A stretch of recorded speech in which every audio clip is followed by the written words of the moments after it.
Hello everybody. Welcome to the AEL Uni League Dota 2 broadcast. It's Season 2 of 2022. I am the Wandering Bard, and in Week 3, we have a really great game coming up for you tonight. UNSW Roar and AUE Black are going to be having a showdown here for your viewing pleasure, and I will be taking you through this BO2 tonight. It's my great pleasure to do so. Hopefully everyone who was at DreamHack Melbourne over the weekend is rested and recuperated from that, and for everyone who wasn't able to go, well, luckily, there's more great esports action available for you online, like this competition.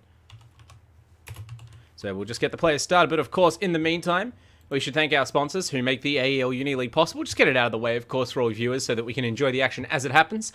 But first of all, I would like to celebrate the Predator Gaming. They are our PC sponsors. They have the best possible gaming PCs, elevating your gaming experience in every way with their quality and performance for which they are known. Of course, we also have AOC, giving you the best possible viewing experience, the global leader in monitor display technology. For more than 50 years, AOC has delivered an exceptional viewing experience to millions of loyal customers worldwide. And today, the company offers a wide selection of stylish monitors for home, office, or gaming use. And then, of course, we have Rig, with what it takes to win, our headset sponsors.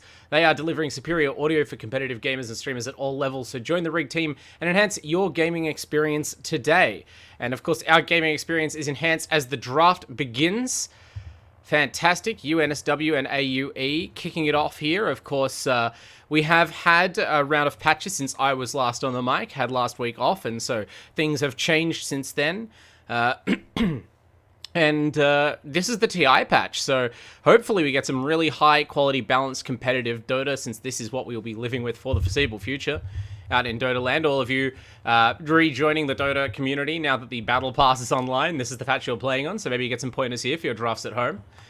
Pointers like banning Chen, banning Enigma, summons heroes, getting them out of there, do not want them in the pool. Chen remaining very powerful even after the patch. Enigma, same. Wyvern being removed seems like, you know, again, some holdovers from the previous metagame when save heroes were all the rage. Wyvern, I believe, did take some substantial nerfs, but it's also one of those things where, like, players have been playing these heroes for months, right? Like, the previous Dota 2 patch, it took its time moving on, you know, and that's what we like. We like a stable metagame, or at least I do. But it means that even when these heroes do get changed, do get nerfed a little bit, players are still keen on them for a while, and they still hold a certain power just because players aren't rusty with them, right? You're in practice, you've been playing a lot of Wyvern, you're comfortable with it, your team's comfortable playing around it, so of course it remains very prominent. Omni Knight, though, that's a hero that did not get turned down that much in the patch. That hero is crazy right now. I've been spamming it myself in my pubs. I recommend it to you as well. Very hard to lose with this hero right now. Obviously, in a professional game or a competitive game where captains are drafting the whole team, there are strong counters to Omni, but now that he has a good laning presence from his E, having a ranged nuke, what a novelty for that hero. It's a totally different beast. You can really feel the power bestowed on his other skills because he's not so gimped coming out of the laning phase, because he is more flexible in terms of being able to fit him into different lanes. You're not giving away your whole draft by picking an Omni Knight early, and you can't so easily get snookered in your lane setups by opposing counter picks just over a 5-position hero. So Omni Knight, though, banned out, will not be witnessing his power in practice. Instead, we're going to go with a different save hero, and that's going to be Dazzle. So Dazzle here, appearing for AUE Black and UNSW Roar. They go with the Death Prophet. Boy, has this hero been through a roller coaster of late. Tiny as well.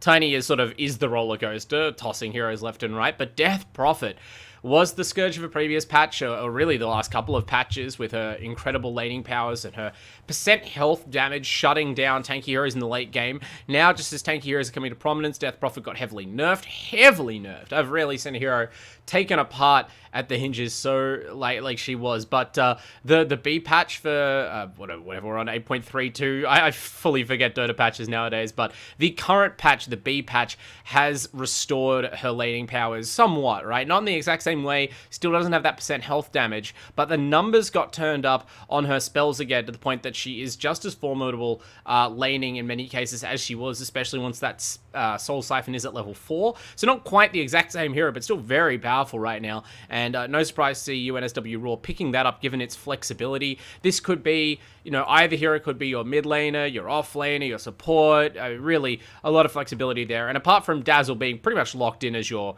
4 or 5 position, probably the 5. AUE Black also picking up a surprisingly flexible hero in the Pudge. It's great to live in the renaissance of competitive Pudge picking. This hero can be played as a safe lane carry, can be played as an off lane carry, can be played as a 4 position support. In some situations, depending on what you think your opponent's going to be in their off lane, you could arguably have it as a 5 position. Really depends, as it always does in Dota, but the possibilities have just opened up for this big man.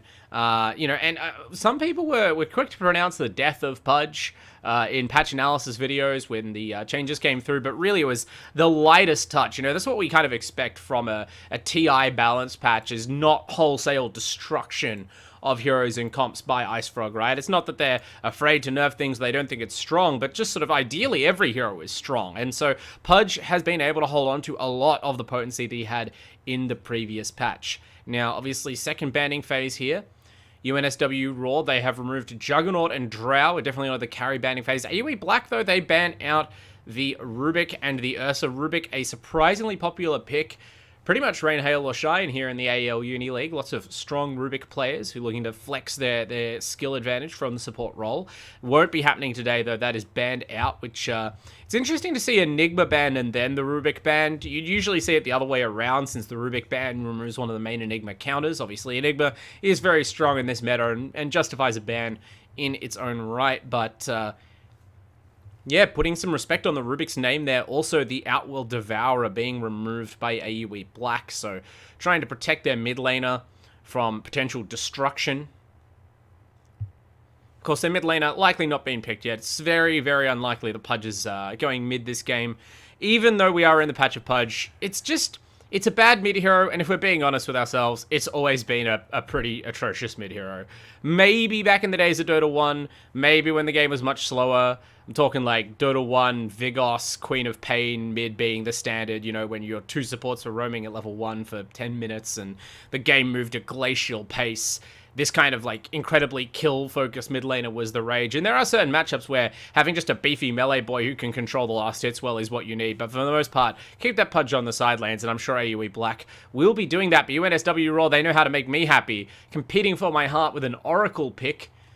One of my highest win rate heroes. I love this hero. I'm sure a lot of you at home love this hero. And then the rest of you probably still don't know what its skills do, even though it's been in the game for 5 years. But that's alright. It's more of a ideological stance at this point to not care why your support spells do what they do. But everyone knows that False Promise is the truth when it comes to protecting a single hard carry. And this is the patch for it. The game has slowed down a lot. Again, maybe not quite to those Dota 1 levels, but it's slowed down considerably nonetheless, and hard carries are coming back into vogue in a lot of different flavors. So Oracle, really strong choice for protecting those heroes. Another good save hero and a good babysitter in lane as well. And then has good kill potential in the mid lane, which is important, right? Like, you've got a Tiny, you've got a DP, you've got these heroes with potential to make aggressive moves, both on heroes and on map objectives. And so having Oracle, who actually puts out a ton of damage for a support and on a very low cooldown, is a very strong addition to your roaming gank squad while your carry farms up to the point that, you know, you want them to when you're slapping that False Promise on them late game and just letting it rip.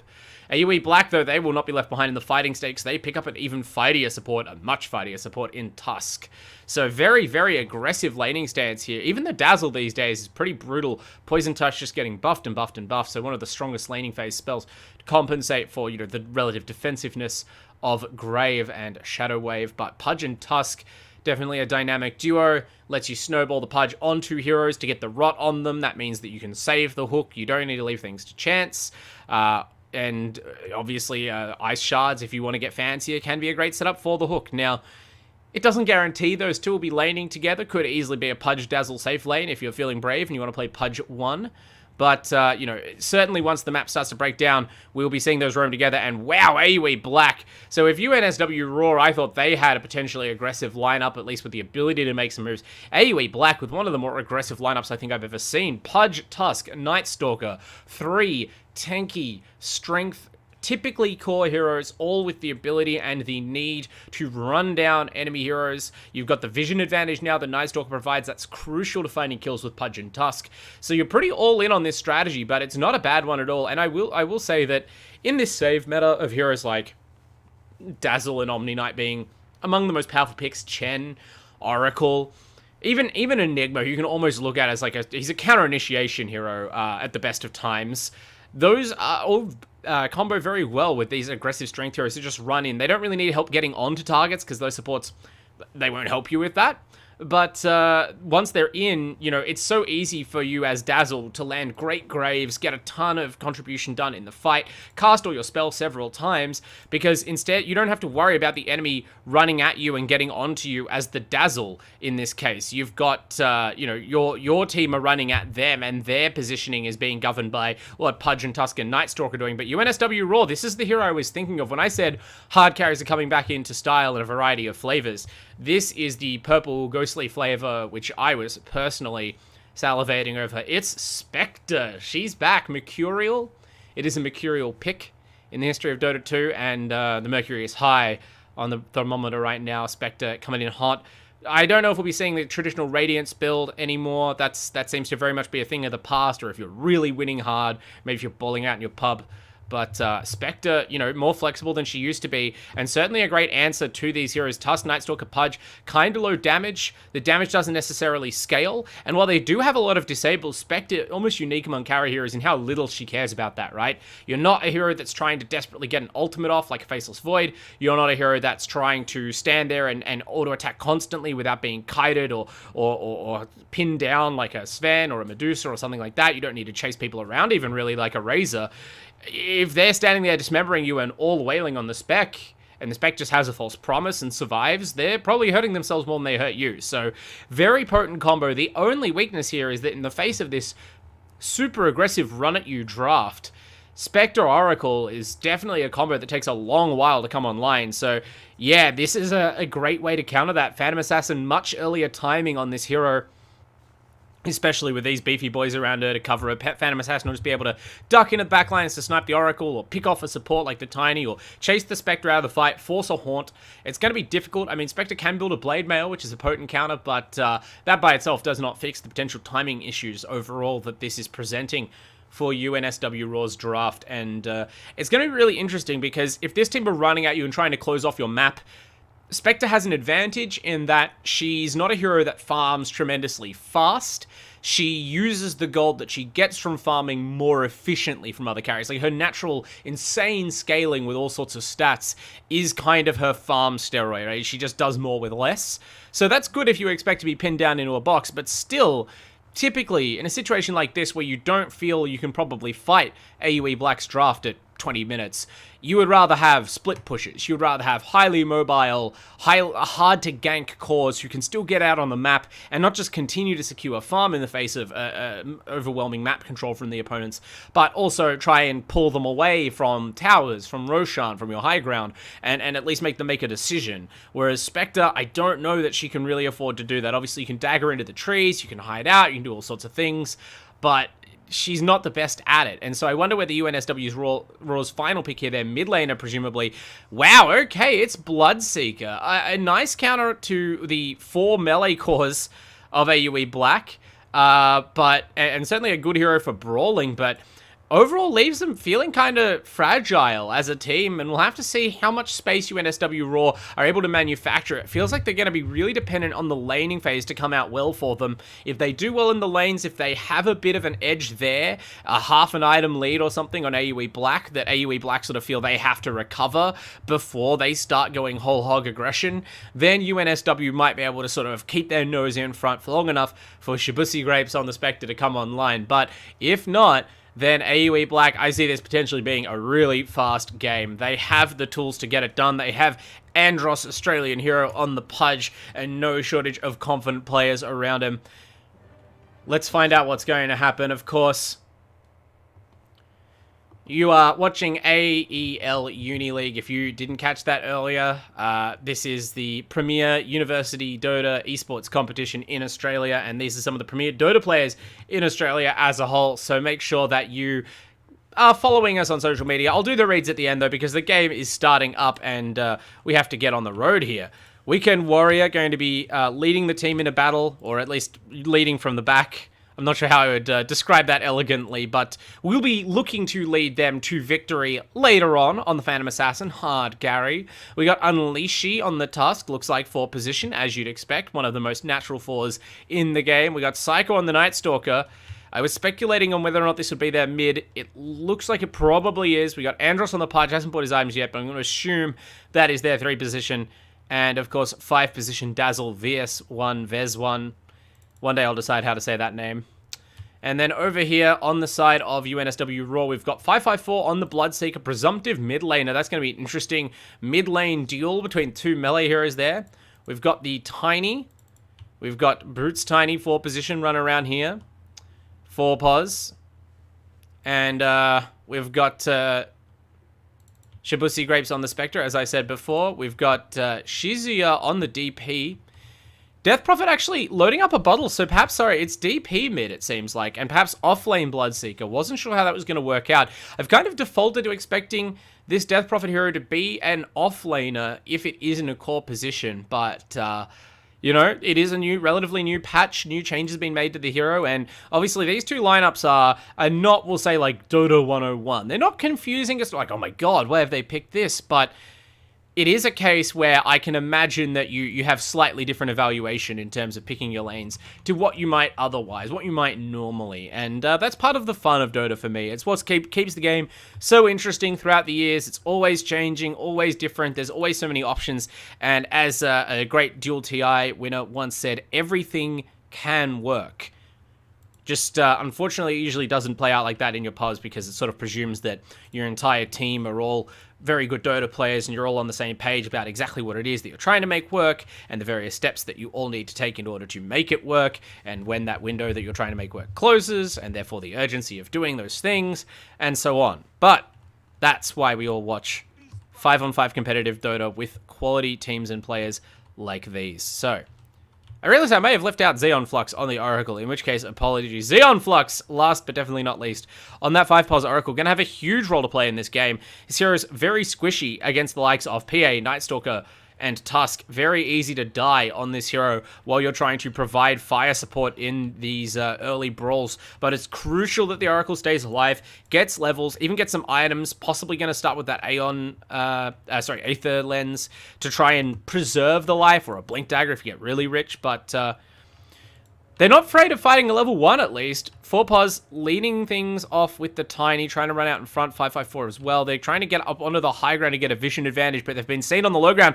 Weekend Warrior walks forward, Pudge throws a hook, won't get the rune, but will get arguably a bigger prize. Pulls the DP out. Is that their mid lane DP going down level 1? You had to imagine that that sort of thing would occur, but it seems like maybe they thought the Pudge would be on the high ground. There is a natural hook spot up there, but instead it was just the short hook up to the mid lane high ground, and with enough dire heroes there, that is equally lethal territory for poor Shizuya. So going down on the DP, and that is their mid, but it will be Andros Pudge in the mid lane. So first blood money going over to the Pudge is going to help out, but still arguably a pretty favored DP lane. So that means that we will be seeing offlane NS Tusk for the Dire for AUE Black, and 4 on the Tiny and 554 on the Bloodseeker. That won't get confusing. We'll be rocking the top lane for UNSW against Weekend Warriors PA and this Vez1 Dazzle, who has dutifully taken the Poison Touch at level 1, part of getting that first blood. Also going to provide a lot of pressure on the Radiant offlane, but Shibusi Grapes at least should have plenty of opportunity to farm here for the first few levels. Tusk, great hero for all inning, but you can see in the early game, not a lot of potential to kill a Spectre between just the Tusk and the Night Stalker, especially if she's not looking to scrap. So instead, we're going to see the Tusk mostly just harassing the Oracle, containing his presence in the lane, not letting him get pulls, not letting him sort of roam around and do anything, stack creeps, do anything outside of the lane, basically just saying you have to sit behind your Spectre and just sort of leech XP for a while, shut you down, and then what'll be interesting is if at some point the Tusk decides to start roaming, and what that does to the lane. Arguably, you're going to wait until Psycho is good and ready, though, before you even consider that, and it's not as though Tusk doesn't appreciate getting to pick up some levels here in his own right. But so far, In the mid lane, Andros, after that initial burst of gold from First Blood, is also following it up with some great last hitting. Huge advantage of Pudge in the mid lane. 81 plus 2 damage plus Quelling Blade makes it basically impossible to outlast hit. And the tankiness and the 2 levels in Rot make it easy to control where the lane is pushed, even against this DP. The Spirit Siphon is going to be a very powerful laning counter at any Pudge aggression, but I think it'll be... You'll have to build up some confidence and maybe some more levels on Shizuya before you start maybe going for any sort of aggressive kill plays. Maybe if you get a rune. But actually, there are some deaths in the side lanes now. Forpos picks up Weekend Warrior's Courier, rather. I thought I saw a death animation, but I must have been completely wrong. Down in the bottom lane. Instead, Psycho just sort of feeling mortality as Shibuya Grapes lays in. Already has a level in Dispersion, so but no levels in Desolate, so no extra damage coming out there on those attacks. 554 in the top lane, under big pressure from Weekend Warrior now. Forpos comes in, nice little avalanche there to hit 2 heroes, but the Poison Dutch was yet to be deployed, and so 554 really going to have to hightail it out of there. Juking around the trees is able to shake off the Dazzle, and so the duration of the debuff won't be renewed.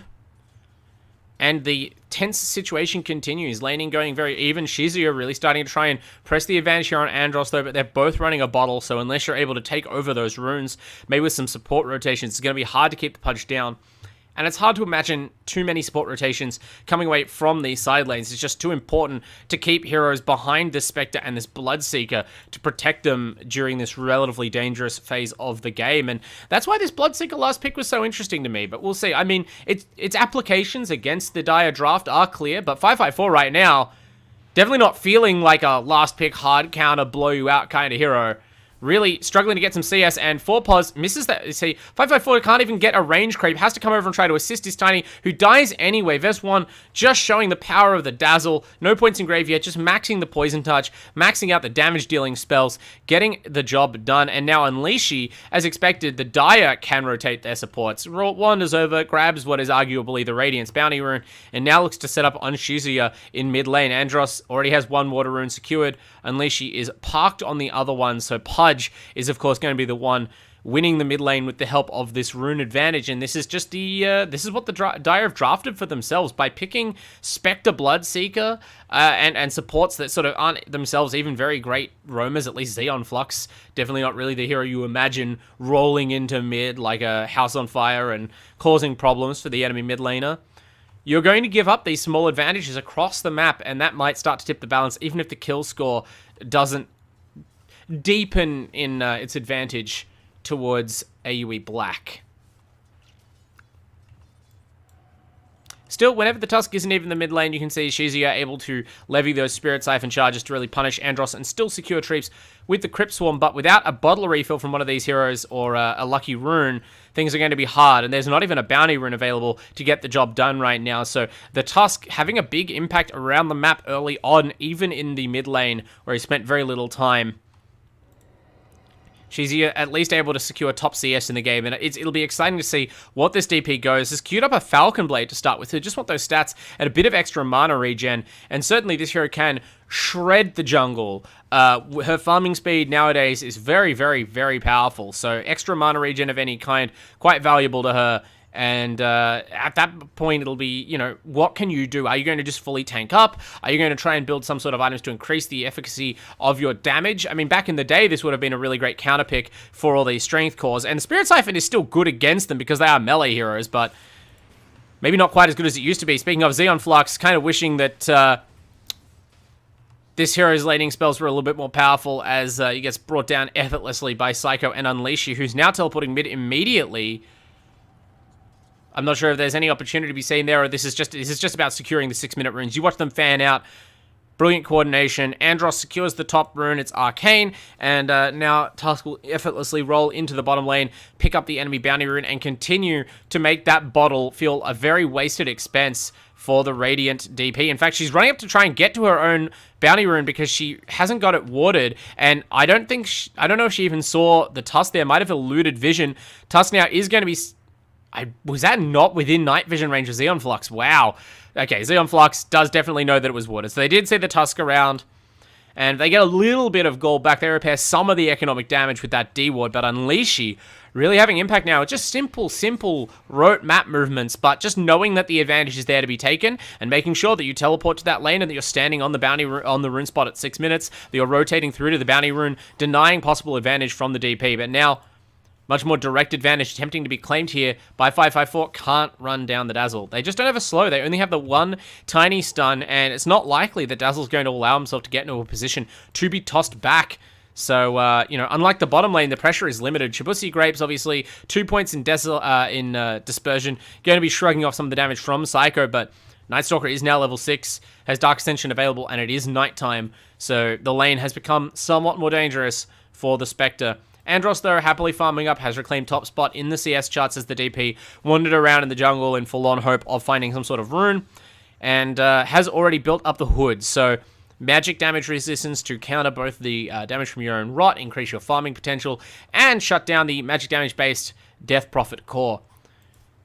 Gonna definitely need some damage to be contributed by this Bloodseeker in the mid-game. I'm interested to see its first item, Blade Mail. Potentially multiple Blade Mails coming up from this draft, which feels pretty good against heroes like Pudge with their sort of involuntary damage that they deal, and the PA, obviously, classic counter to her, but I'm not sure that's enough. It'll be really interesting to see what the follow-up item is from 554, or whether they feel that they can just siege on towers as 4, because I expect them to have to make some sort of movement on the map to make some space for the Spectre, and I'm just not sure what it is right now with their current lack of kill potential.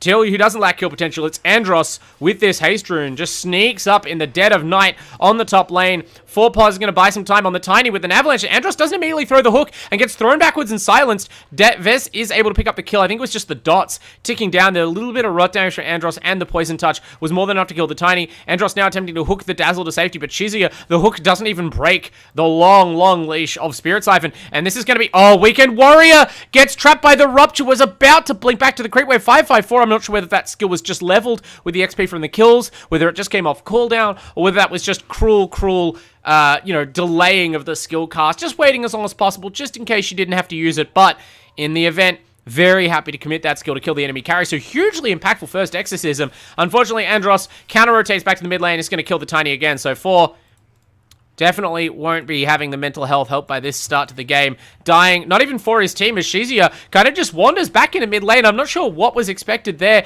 Maybe just that the Pudge would walk the other way, but there is a Radiant ward watching the mid, so you know the Pudge might have been running up to the room. But Shizuya, I guess this is what you were thinking, that you can just kind of take all these strength heroes. The Spirit Siphon draining a huge amount of help, but unfortunately, Xeon Flux just takes a long while to get here. 554 has come over as well. The root was not cast on Andros, so Andros is being able to get away. There's one, cast the Grave, maybe a little prematurely, just kind of throws it out on Andros 0.1 seconds before he arrives in the fountain. Wanted to make really certain he didn't, I don't know, fall dead of a heart attack or something, but they get their mid laner out. It does cost the Tusk overall, though. Still a win for AUE Black, and Shizuya, I guess, made a risky move to try and get onto the rune. Maybe expected the rotations to come through sooner from the team, or maybe expected a Spectre Haunt. It is off cooldown. There is no mana available. Could perhaps have wandered for it, but ultimately, maybe the team, who can say whether that was miscommunication or simply a calculated risk that didn't pay off, but it is rough to see your DP die.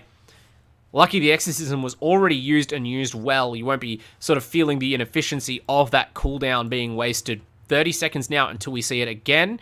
And of course, it's another Blade Mail being built up, so potentially the third Blade Mail on this team. Spectre hasn't queued one up yet, but given how popular the item has become on this hero, I would not be shocked at all. Andros with the bottled DD, not even bothering with a blink or upgraded boots yet, just rushing straight for that Pudge Aghanim Scepter, the increased rot that has made this hero so effective as a core. Greater farming, greater fighting potential. Very powerful stuff when you're in the lead, as Andros no doubt is. If we check the net worth, still on top, 600 gold ahead, very comfortable. Probably most of the Dyer's gold lead at this point, if we're being honest. And, yeah, after that, looks like he'll be going back for the Blink Dagger just to be able to better position himself in the fights and get onto the targets that really matter.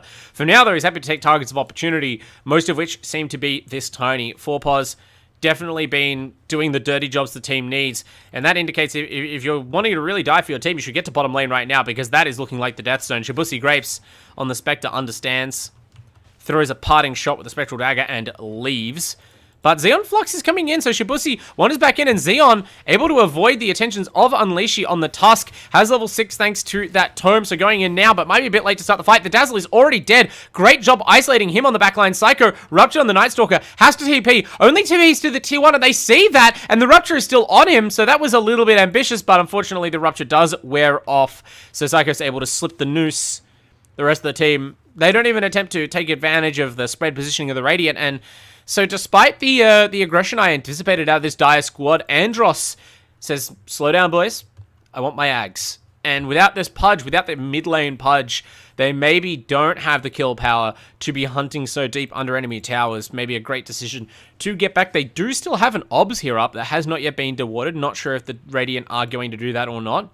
But as long as that remains there, the potential for dives from this Night Stalk with the ultimate, especially if the Pudge decides to rotate over, remain high. And the Spectre probably going to seek a little bit of a safer farming pattern now, falling back into the jungle, just so long as the heat is on and Die Heroes are off the map. Going to leave this safe lane to 554, who does feel a lot safer there with that Blade Mail completed. It'll be interesting now to see what item does the Bloodseeker queue up. Is it going to be some sort of control item?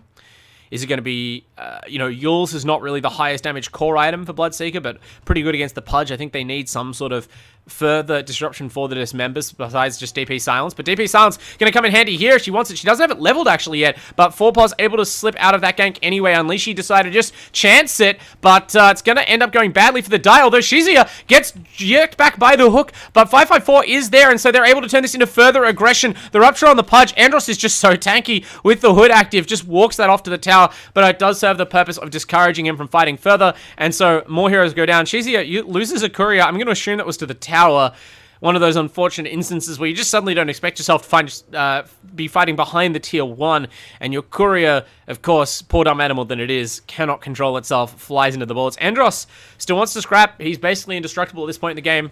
Highest net worth on the map, but there are 4 Radiant heroes here, and as hard as they would have a time killing him, he's going to have a hard time getting any kills by himself. His team arrive, but not in time to take advantage of the tower. Psycho pops the ult, pops the W, runs in to get a silence down, but this is not the best team to be silencing. It mostly doesn't matter as long as Death Prophet has her spells off, and Exorcism is running still for a few more seconds. Unleashy, feeling the pain of those ghosts, might even die to them, but they turn. They don't care really about the Tusk as long as Andros dies, and he does. Dazzle was hanging out there trying to get another grave off or something, but stuck around too long and dies as well. And of course, Unleashy might normally feel safe on the edge of the fight like that, but 554 did have Thirst Vision. It expires, those Tranquil Boots really kicking in a much more tangible way than you might otherwise see in a game, and they remove the Bloodseeker's ability to hunt Tusk down behind the tier 2. Doesn't want to dive, doesn't want to risk. What a great fight, really, for UNSW. That it ended up being by diving and dying, but apart from Weekend Warrior sort of not being among the casualty list, still trying to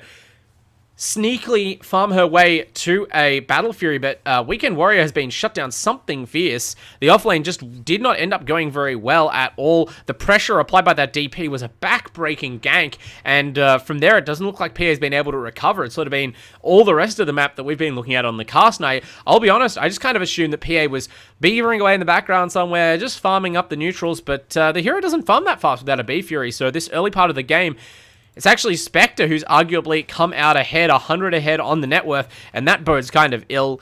Finishing up a Yasha as well, so going to see an earlier spike in the farming. And 554 encounters Andros in the jungle, just kind of looking around there, maybe hoping to run into the PA and continuing the shutdown job, but this is not the hero you were looking for, and instead of picking up farm stopping the PA from picking up farm, you become the PA's farm. Weekend Warrior able to take the last hit there, flying in that second to last B Fury component, only a Claymore to go now, so I mean, it's going to be a very slow timing by the standards of competitive games, but definitely a good recovery for PA. And once that Battle Fury is up, this is the space-making team to end all space-making teams. Definitely going to be plenty of chances to recover the farm without feeling the pressure to arrive at fights. And, I mean, it's clear that they're committed to hunting Weekend Warrior, but perhaps that death is going to convince 554 that you at least need a couple more friends or a bit of better intelligence and vision. I mean, intelligence in the Spycraft sense there, of course, in order to do that. Weekend Warrior snatches up a DD. Obviously very potent on the hero, even at the low level and farm level that she's at. Gonna use it to farm. And you can see the line being drawn on the map by Tiny.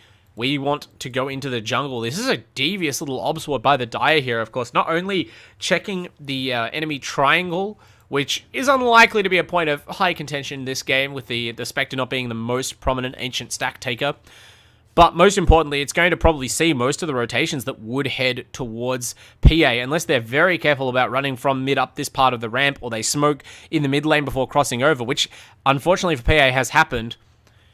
Then the Dire Jungle is going to get protected by this ward fairly well. That being said, PA is not even in the Dire Jungle right now, farming in the mid lane, and this gank is most likely to find Andros of all people. Again, not the one you usually want to gank, but this time at least 554 has enough friends. Andros going to stay alive with the life drain from Dismember. It's a hefty amount, but even with the hood, eventually these 4 heroes are going to bring Andros down. It wasn't even really an attempt to move over and save him. They knew that as tanky as that Pudge is, 4v1 is not really the kind of advantage you can overcome. So they lose the most valuable hero on the map. Can't call that anything but a successful gank for the side of UNSW Roar. And they understand their success. They capitalize immediately, moving into the Dire Jungle, warding it up. So there's that better intelligence that I suggested they obtain. And they're going to further capitalize on that vision by making a play on the top tier 2 tower, cutting off this entire top section of the map. And it's really unfortunate because they've fallen behind now, only 2k net worth, but it is a lead I didn't expect, honestly, Raw to have in the early game. And so we have heroes like this Unleashy Tusk just kind of not contributing very much at all right now, just taking farm out in the lanes, trying to get to that Blink Dagger, but still only halfway there, which is a long way off for a support hero like Tusk. It feels like every Tusk game I've ever played, so, you know. But then I don't get my captain to draft it for me in comp games. We're going to have to hope that Unleashy is able to make a great recovery. That Blink Dagger, obviously a huge item timing, opens up so many big play options for the hero. Could very easily find his way back into a high impact role. But for now, it's the opposing fort position who's able to rock that Blink Dagger on the Tiny and potentially set up some kills. Was eyeing Andros off, but even for Tiny's amazing throwing arm, that is a big monster to have to try and chuck back into your team and kill off. Who knows what support is lurking in the wings. The Radiant Vision, though, it's noteworthy, right? Look at these 3 obs wards bracketing the mid-tier 2 tower. They are prepared to fight like nobody's business here, really wanting to capitalize on the next exorcism. It'll be all the easier if Andros is dead. Fort Pos, it only took him a little bit of a while to work up his courage, and he tosses in Andros, but we'll see whether that was a mistake or not. Unleashes onto the backline, trying to zone out the Oracle, and Andros is perfectly fine right now. Shizuya's in too deep, fighting against Andros and Weekend Warrior. The backline's already dead. Shizuya's courier is dead. Shizuya is dead, and 554 is running for his life. This is more how I expected the team fights to go, with Shibusi Grapes still trying to farm on the Spectre, to be honest, still trying to get that first big item up in the Manta. I just didn't anticipate it being the Radiant who would initiate them. But they were feeling their oats there, and they toss in Andros of all heroes. Psycho gets tossed and destroyed at the tower. 4 will give his life for that. Worth it, perhaps, in the end. That is a 3-position core Night Stalker for a support Tiny, but tier 1 tower goes down ultimately. So yeah, big plays being made. Certainly not a game-losing scenario yet for UNSW Roar, but certainly this is the power spike that we all expect. And Shibusi Grapes, bravely or perhaps foolishly wandering into the black map of the triangle, didn't go to the high ground, but you don't have to against these heroes. Pushed their luck and found it wanting there. Might need to lay off the Shibusi Grapes, to be honest. If you're making plays that risky, I'm worried about what your madness stat looks like. Don't play Dota under the effect of status afflictions, everybody. You need to be at your full potential. And, you know, if you want to be a kind of chaotic Dota player, if you want that Lord of Chaos Dota draft, I don't think it is a Spectre draft. I think that's the kind of play you want to make with this AUE Black draft that we see here, with Andros on the Pudge, with these kinds of super aggressive heroes. And so, again, this has kind of been a topsy-turvy game, almost. But, you know, things are righting themselves now. The heroes that are meant to be farming are farming. The heroes that are meant to be fighting are fighting. PA has well overtaken everyone on the net worth chart except for Andros's sky-high Pudge, who continues to profit wildly, not only from the fights, but from this Aghanims enhanced rot farm. Like, just inhaling gold. You don't even see the Pudge really farming. He just goes, wanders near a creep wave. This time, though, wanders near a creep wave, gonna get ruptured and tossed, but that toss wasn't back into the team this time, so it barely comboed with the rupture. I'm not sure what that was. Maybe just a little bit of faint-heartedness after how the first team fight went, but Andros is gonna take a lot more than that to bring down this huge Pudge. And so another attempt kind of flops. At least this time UNSW are able to extricate themselves before it becomes a really negative team fight scenario. But Andros proving his tankiness. Is actually... I can't say whether he's forestalling the Blink Dagger to finish off a whole BKB, or whether we'll see the Blink picked up now that we're reaching 2250 gold. Might have just bought the Ogre Axe to you know, save gold before dying. But it's been a while since Andros died. 10,000 net worth on the Pudge, just sucking up these creeps. And despite how good the Pudge is at vacuuming up the farm, Psycho and Weekend Warrior still impressively farmed themselves. So really starting to exert their influence. And this is the part of the game that I was worried about. But there is some good for the Radiant. They are playing really well as a team and making sure they never lose control of the entire map. Most of these heroes have not been, you know, just dying for nothing, haven't been just caught out in dangerous areas for no trade, and Shibusi Grapes has that Manta completed, so some sort of farming item up on the Spectre, picks up a valuable Ring of a Killer. That's very, very big on this hero of all heroes, going to help a lot with the stats in fights and, of course, in farm. And, or potentially even going to want the Dagger of Ristal over that, but maybe gives it to the Bloodseeker instead. Who knows? Deso picked up on the PA as well, so farm speed enhanced even further. No care for the BKB. Obviously, it's going to be the third item, but still feels confident delaying it because there's just... one, not much, you know, seeming instinct to fight. You've kind of beaten the fight out of the Radiant at this point. And also because there's just not that much heavy magic disable to be afraid of on this team. That's not going to catch you out without the BKB anyway for something like a Blink Toss from Tiny. That being said, I think the Dire realize what's happened. They've gone bottom and taken a tier 2 completely uncontested. And whenever that occurs, with not so much as a whimper from the Radiant, you have to imagine that Roshan is probably being taken, and it is. Aegis goes onto the Bloodseeker, not the Spectre, who is still holding the Dagger of Ristal. Hasn't decided between neutral items just yet. Maybe wants that for fighting and the ring for farming, who can say. But regardless, that's a big, big win. And 554 taking that Aegis, already potentially one of the more damaging heroes on the team, will now feel much more confident in using that damage. Whereas the Spectre, if we're being honest, you know, fighting with Spectres all the rage these days, building more fight-capable items than the super risky Radiance, definitely the Vogue, but ultimately still a hero who'd rather be hitting creeps playing the PvE game for a while yet in this game, and this is the timing that I was most worried about. Weekend Warrior, especially once it picks up this BKB on Phantom Assassin, will be completely ready to end the game, and this team of strength cores around Weekend Warrior will equally be primed. We hitting their peak timings, and it's up to 554 to just cause havoc and to maybe take some objectives and maybe slow down the farm. Killing Nightstalker would slow down the farm, but 554 is out of mana briefly there for the Rupture. Turns out they didn't need it. They did need a Haunt, though, and Shibusi Grapes is now on the bottom side of the map. Looks like they want to pick up this tier 1. It is free money, just sitting right there.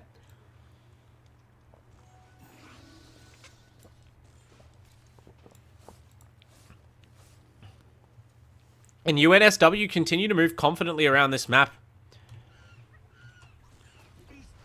And not just confidently, but successfully. Like, avoiding many of the pickups. So the fact that they still have the kill lead, 12 to 11, their team, even with the you know, the tiny toss and rupture combo that we've seen them use a couple of times so far, you can't really say this team has the vision and initiation advantage in the early game over a team with Nightstalker, Pudge, and Tusk, but they are the ones with the leading kills, despite losing a couple of team fights in a row.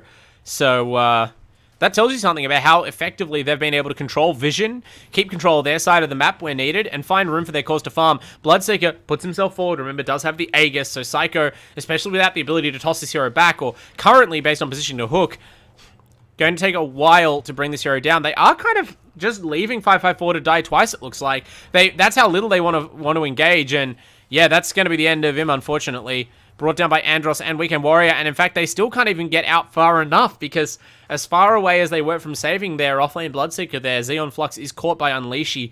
That might be the Blink Dagger reveal on the Tusk, I think, which could have been what caught them, but Psycho has a BKB. I think that's a completely fresh one, just purchased, and the Echo Saber, lots of damage coming out of this Nightstalker. Chasing the mid lane DP all the way back to base, and now they might wrap onto 4 on the Tiny. Understands the danger, though, and falls back immediately from that mid lane. 4 stuff and Blink Dagger, so fully in save mode. Can't blame the Tiny at all. But hard to save your tier 2 tower, and that's what's being brought down now. Weekend Warrior, again with that Deso, not just for fighting, really helping them press their advantage and take out these buildings if the Radiant don't want to defend. Right now, they're sort of awkwardly on their high ground hill, having to watch their tier 2 be taken. The Spectre, maybe the sole beneficiary of this period, has been farming in the top lane. So again, some sort of trade being taken. Spectre sends in a single illusion, not wanting to give away the positioning. And this is the level of care that we're seeing put into the play of UNSW. They understand the danger, and they understand how easily, against the lineup that they're playing into, one death could start to turn into a bleeding sword, could turn into many deaths, into loss of map control, into a crucial loss of Spectre's farm, as she tries to finish an Aghanim Scepter for that Shadow Step. Going to be very interesting to see how that gets used, possibly just to hunt the Dazzle. They take the Dire Outpost, really benefiting from that early capture of the Dire top tier 2, that early lead they were able to win, to my surprise. And so once again, they're in the Dire jungle. They blink onto Psycho's Night Stalker and force the BKB. That's the first BKB usage, forced for nothing. So some wins being had there for the Radiant, and yeah, they're ultimately not afraid to keep getting out on the map. It's very encouraging, but multiple BKBs coming up now. Pudge, full BKB. Weekend Warrior just completed full BKB. Night Stalker, as we saw, despite that first usage, still basically a full BKB. 8 long seconds. So that's at least 8 seconds in this next fight, where you assume the Dire Cores will not be magic immune, but they find Psycho again! The Radiant wards on the triangle, unlike the Dire wards on the other side, were never removed. After their last incursion, it's just this 1 sentry, 2 sentries actually from the Dire on the same high ground. They fail to spot 2 Radiant obs.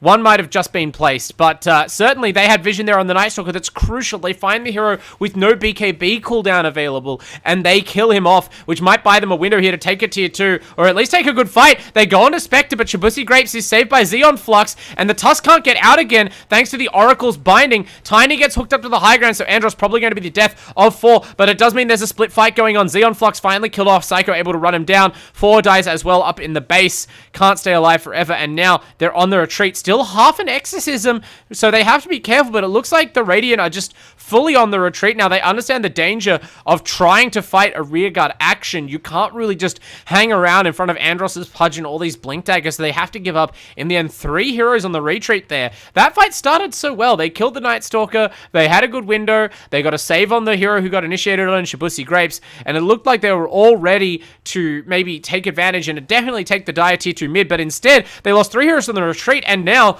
technically, if you can call it that, a 4th as Shibusi Grapes tried to fall back to the triangle and instead get scouted by Psycho. So from Psycho dying in the Dire triangle to the Spectre dying in the Radiant triangle, or a little bit of ways from, that is the first time they've been able to successfully track down and kill that Spectre in quite a while, and maybe it will herald a bit of a sea change in this game, as, you know, that one breath of life for the Radiant flips on its head and becomes a significant edge to the Dire. Andros, yeah, they own this town now. Just as the Radiant were bracketing the Dire mid-tier 2 before with wards, now that same vision has been thrown up in reverse on the Radiant side of the map. Immediately leads to 2 more support kills. Poor old Xeon Flux. This is exactly what I meant when I said it would be a hard Oracle game. Really, really a struggle, even with 4 stuff and Aether Lens, to keep yourself alive and still contribute to these fights. Would potentially have a better chance defending the high ground, but now, how long is your high ground going to hold? You've suffered crucial deaths. They're forced to glyph that 14-stack Desolator on Weekend Warrior. Really started to bite in that tower in a hurry, despite the lack of conventional tower-pushing heroes besides PA on the Dire side. I mean, even PA is not really a conventional tower pusher. It's more of a tower diver. So if they have their heroes up, you'd argue that the Radiant can hold their high ground steps very well. And that's why I do approve of that glyph usage. They definitely can't afford to just casually lose a tier 3 tower, because a few of them got caught out in no man's land near where their tier 2 used to be. But it's still a glyph on cooldown. Still a bit of the frighteners put on UNSW Roar. They've played this game well so far, and yet the danger is nowhere near past. Weekend Warrior, the highest net worth hero in the game, has those 3 items, would be happy to end the game right now, but definitely still has room to grow. Basher next on the menu, going to enhance the ability to just 1v1 fight against Shibusi Grapes. And of course, Shibusi doesn't necessarily need to buy an MKB. It's one of the luxuries of Spectre. Your dispersion can potentially handle the PA, but that has turned out to be the hero on the team not building a Blade Mail, so won't have that tool in the 1v1, going for a Basher of their own. Andros, Blink, Travels, Ags, BKB, Hood.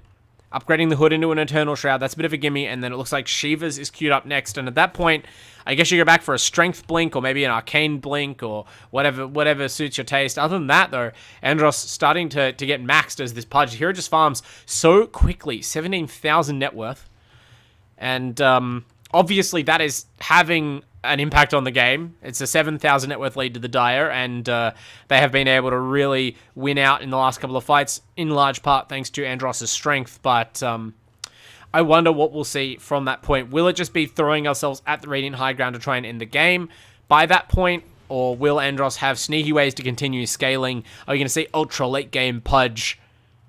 We'll have to find out. I'm sure if anyone knows how to make the hero scale, it is Andros. And Andros has now caught 554 on the Bloodseeker. That's a huge catch. Likewise, off to the side, Xeon Flux in trouble as the Oracle silenced out. 554 dies well away from the team. The Oracle, forced to false promise himself for absolutely no gain, dies immediately at the end of the duration. And this Radiant team, they've just been caught flat-footed. The positioning was not good. 554 has played a lot of this game ranging in front of the team like that, but for some of that game, the last time it was up here at least, did have the Aegis of the Immortal, and that makes a lot of difference. Unfortunately, no Aegis this time. And so when Pudge gets on you and kills you, there's just nothing for your team to do but try and run away. And as we've already established with their vision range and their control, their long-range disables or initiation, re-initiation tools, AUE Black, very happy to challenge you to a foot race. Look at this Andros Pudge skip down the mid lane. Boots of travel, he is flying high right now, running quickly, spring in his step for the little mannequin dolly Pudge, the persona. Weekend Warrior here, working on the Roshan. Desolator, just as good for that purpose as it is for heroes and for towers. Building up a Satanic next is going to make it really hard for Spectre, right? So I argue the Spectre may not need an MKB to fight the PA. You can kind of rely on Dispersion or Blade Mail if you go it to kind of passively deal with her. But if PA has a Satanic, that's not really an option anymore. Agshot in the pit as well, going to go to the Night Stalker, it looks like. Hunter in the Night upgrade, very powerful, obviously, as a healing ability, as a creep-eating ability. It's not going to be countering a Chen or anything this game, but just tanking up even more, you're really starting to identify a damage issue on the side of the Radiant. Their last pick, Bloodseeker Core, just... I'm obviously not in their heads right now, nor can I hear their comms, but I can't imagine this is how they imagine the hero working out. It's obviously gotten some net worth, it's got a BKB, it's running around in these fights, but it's just too fragile. And the Rupture by itself just does not handle these heroes the way that, you know, you might like it to. It hasn't really stopped any of them from getting onto targets they need to. I mean, they're just too tanky, right? It's flat damage, right? It doesn't control strength heroes the way it might an Agi or an Indie hero who had to walk around the same amount. And most of them have blink daggers anyway. So, unfortunately, maybe they thought it would be best for running down the PA, stop her blinking away to safety. That just has not been their role in the game thus far. After those first couple of minutes and one or two successful attempts instead, it's Weekend Warrior, who is now running at UNSW Roar with an Aegis of the Immortal, although runs up the high ground, beats a quick retreat. I wonder what inspired that. Maybe they just think, okay, this is farming Aegis. There's still 3.5 minutes on it. But I can't see that anyone's really near a crucial item that would be justifying the delay of high ground push. So perhaps they're just not in a hurry. They go back out, they secure the enemy outpost, they take back over the jungle there. But I guess that's it. They just want to make sure that Spectre isn't getting too much value, too much farm out of the time they spend trying to push the enemy high ground. And maybe we're just seeing that sort of lack of a true high ground pusher that I described coming into play. Weekend Warrior ends Blur right in front of the Radiant, but of course they cannot afford to stick around, and there is another reason to pick PA into Spectre, right? The tables have well and truly turned here in the matchup. Fan of Knives now available. Potential break to apply. Oracle, though, doesn't need to be broken. Just has his positioning broken by Psycho's. Night Stalker does live, though. Gets a little bit defensive with the false promise, and Andros going to immediately just turn and get onto the course. This Pudge is titanic right now in these fights. 3,000 health and a lot of mitigation besides. You see Shibuya not even tickling with that Spirit Siphon, and the Bloodseeker doesn't want to hit the Pudge, wants to find a backline target, but ultimately you can't ignore Andros Andros either. 554 pays for that with his life. Xeon Flask now in huge trouble as well. They have to protect him. They have to go on this pudge. The toss straight up in the air, not back into the base. You don't want to throw him into your team, but you can't just leave him there either. And 554 gets gunned down. It was ethereal there, but it does not matter against the Fan of Knives. Andros finally looks like dying to the Spectre, but just gets graved up and now heals back to full. Eats Shibusi grapes, bites into those delicious grapes. Andros does not need to worry about any potential madness. I don't think it affects the undead or the stuffed cloth beings. Andros lays in and shreds the fragile Oracle. Great hook there, and this is all over bar the shouting. As the shouter, I would know. Psycho takes down the tier 3. Only the Tiny alive. Wicked Warrior dies back in while the Tiny is still ethereal. That's how little they care. Finally, an opportunity for 554 to land the Rupture. I think the Aegis is still in effect, though, so Wicked Warrior cares less than nil about this. They're going to take a lane of racks in the mid lane. They didn't end up getting the top lane or even the top tier 3. Mid was just where they had their catapults available. But it just goes to show this is not about tower pushing. It's about diving and killing you in your base. And with dominance thus established, the Desolator and a bunch of, decent physical auto attacks are going to chomp through these racks. There's just nothing to resist. This Spectre...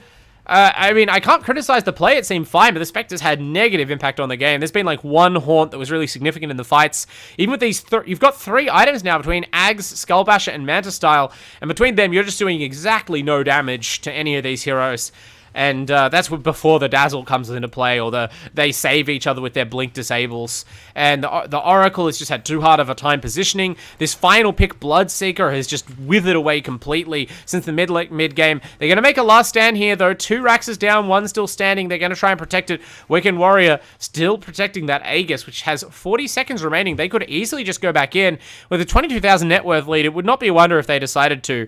Obviously, they just got a ton of gold from killing off the UNSW base, and now it's time to deliver some items, and it looks like Weekend Warrior gonna have that Satanic ready to bring back into the inventory after the Aegis. So this is going to be a real test for the side of the raid. Weekend Warrior blurred up, looking for anyone to jump on. Yeah, that's right. Pivots the Satanic into the inventory. This is the classic. BKB in the backpack. Lose your first life, but you're going to have to lose it soon. Only 8 seconds left to die. Probably not long enough. So the Aegis is going to expire, but who knows if that's going to matter. I don't think they can kill this PA. Shibusi Graves killed by Andros. Not the way to start the fight. 554 trying to get onto the Night Stalker, but has a shallow grave on him, but allowing him to run away even at 1 HP with a Rupture on. There's one on this Dazzle, taking great advantage of the space made in this fight by these Strength Cores. Has been able to get all of these graves off for the entire game. Andros gets isolated by the Bloodseeker, but who's really isolating who there? Just chomps down and eats him. Psycho crosses over and adds in any extra damage needed to get the kill. Psycho running around very low right now. Might die, but doesn't really care at this point probably. Weekend Warrior actually goes down. Not able to find a hero to hit. The Satanic unactivated as the Weekend Warrior PA dies. Gives away a monster kill streak. And now Tiny dies as well. What happened? The Dire are team wiped. That was 2 buybacks. But still, 5 deaths. That's not how I anticipated it happening. They just didn't quite put it together. The PA wasn't able to get back into the fight in time to actually use the Aegis well, and then died without actually using that Satanic at all. Just sort of jumped onto a target, killed it, and then couldn't get onto a different target in time to actually lifesteal. Died to the various sources of collateral damage, or coming off of the Spectre and the Death Prophet. Now, granted, still a very significant 17,000 net worth lead for the side of the Dire, as well as 2 Raxes. You have to give them every chance of winning this game. I'm sure that the win percentage tracker from OpenAI says so. Yeah, 97%, but it was 100%. It was 100% a little while ago, and I think it's very interesting that an AI can decide that you have a 100% chance of winning the game, and then later you have a 97%. Like, even if you end up winning after the AI has given you a 97% chance to win, technically the AI was still wrong, because at some point it said that you had won the game. You had a 100% chance to win. So if it's acknowledging now that, well, 3 minutes ago, all possibilities led to you winning the game, but now there are suddenly possibilities where you don't win, well, where were the possibility of those possibilities when you said it was 100%? These algorithms are a scam, man. Anyway, 97% win probability, still nothing to scoff at, but if any hero in Dota 2 can make that comeback, it is Spectre. I believe in Shibusi Grapes. Follow the glow, my man. Rocking the Ascetics cap. So again, just not really worried about damage output. Of course, at this point, you have diebacked on the Spectre, so probably making sure that you survive is top priority. Going to be completing a Scardy, it looks like, over here. So yeah, I guess that's kind of a good point. At this, you're going to take so long to chew through any and all of these heroes that you kind of just have to itemize to be completely indestructible. But you are now without any source of lifesteal. I believe the Spectre was carrying a Paladin sword previously. Now the switch to the Ascetics cap, you're basically relying on this Oracle to heal you, and Xeon Flux. I'm not going to say Xeon Flux has been playing a bad game, but it has been a difficult game for Xeon Flux. Level 14 on this Oracle. The next lowest in the game is 18. Next lowest on his team is 19. Just goes to show how thorough Andros and the boys have been in hunting down this fragile babysitting hero. And this is why this hero is not the most popular, right? But something like Omni Knight is much more fire and forget kind of character. And a lot more tanky besides, whereas Oracle really has not a lot of ability to save himself, especially if you don't want to burn False Promise on your own hero, which at that point, you kind of may as well die in a lot of situations. But, you know, it only takes one really good fight, one really nice False Promise onto 554 or Shizuya, and that could be the game changer. Shizuya, obviously, I haven't checked in the items in a while. Blink Dagger, Kaya Sange, Falcon Blade, BKB. Still feels very squishy in these fights, as does 554. Both of them have really been struggling to carry the load, of course. It's a pretty immense burden, but now finally Shibusi Grapes is here, picking up a lot of that weight in the fights, and maybe that'll lead to a little bit of a renaissance for the other two cores of UNSW Roar. They are stacking up in their high ground right now, thinking maybe they want to smoke. The Dire are doing Roshan. Not a lot of time to get out there because, of course, PA has a DD rune. So, unfortunately, it's going to be another Aegis to Weekend Warrior and a free Ags, probably for the for the PA. Yeah, that Blur upgrade, very, very deadly. Having the Dispel is quite nice, but mostly just getting to refresh cooldowns. Double Fan of Knives is super powerful, especially being able to reapply the break onto Shibusi Grapes' Spectre. That is going to be a real concern. And you actually see the Spectre pivoting. I think the Scardy was queued up before, but now instead it looks like Spectre is completing. Yeah, it looks like we're building an Orchid Malevolence. So either realizing that you need an additional silence to shut down the... I'm assuming this is for the Dazzle, right? Because the Spectre is going to be the one most able to dive the backlines and get the Dazzle. Obviously, you have some side benefit in cancelling the Pudge Eat, if the Pudge isn't BKB'd for whatever reason. But it could also come into play against Weekend Warrior, right? Like, that being said, you've got, what, Satanic as a Dispel, and then you have further Dispel from your Blur. It's going to be very hard to lock down this PA, even without the BKB in the inventory on the first life. Really massive test. This is where the 97% win rate comes from for the Dire. It's back up to 99%. And of course, 24,000 net worth lead. Considerable XP lead as well. They're up into the high ground now. They're going straight for the racks. PA hanging around a bottom lane, though. Not presenting herself to be initiated on. Feels very comfortable having that Aegis. And instead, it's just Psycho tucking into these buildings. There's actually another DD rune on the map of all things, but no one's going to go and get it. We're going to be fighting it out with the tools we've got. And for AUE Black, you have to imagine that those are enough tools. Who do you even go on here as Roar? They're watching their Raxus fall. Mega Creep's about to come out. Andros doesn't want to wait. Goes in. Blinks, rots, Shivers, falls back. Draws the stone out of the tidy. Shibusi Grapes is on the back line.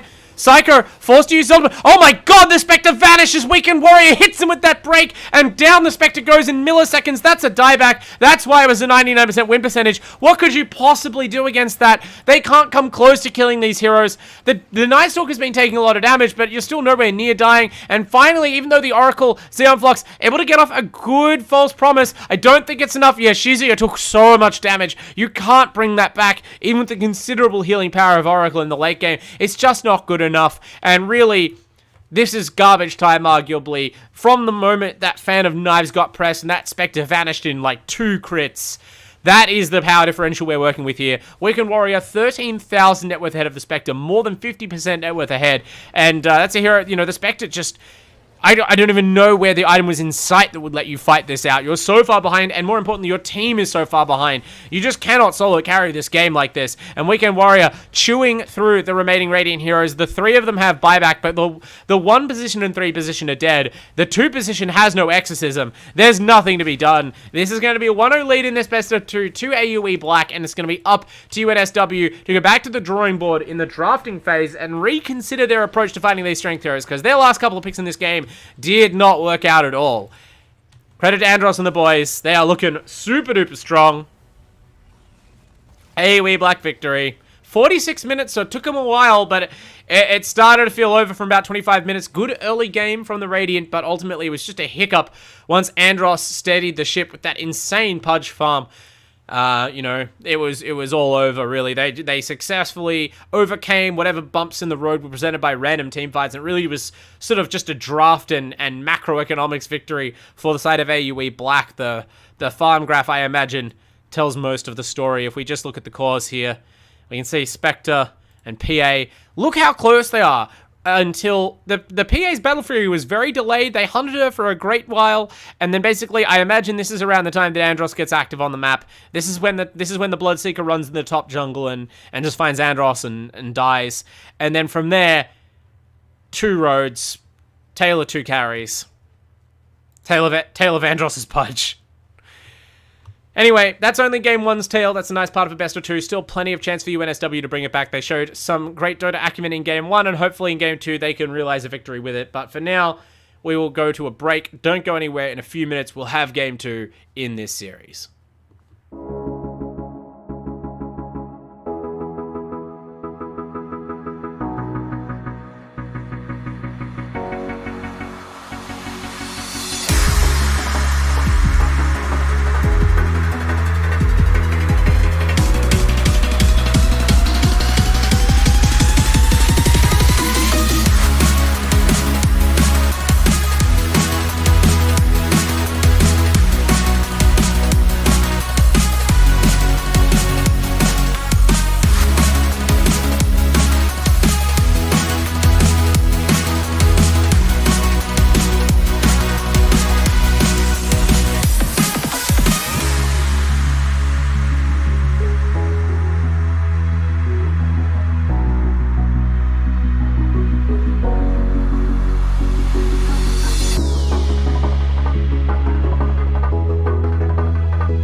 Welcome back, everybody, to week 3. Oh, hang on, my camera's...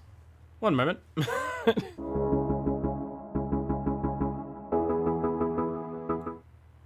Okay. Welcome back, everybody, to week 3 of the AEL Uni League for Dota 2. My camera loves to freeze at the worst possible second.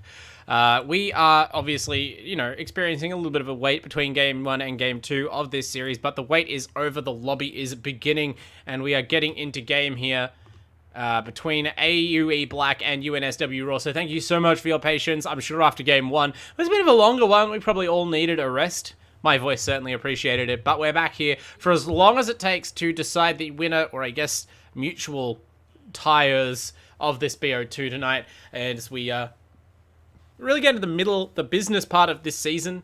Week 3 already, we've kind of felt out the different team strengths, and AUE Black, they are looking hella strong right now.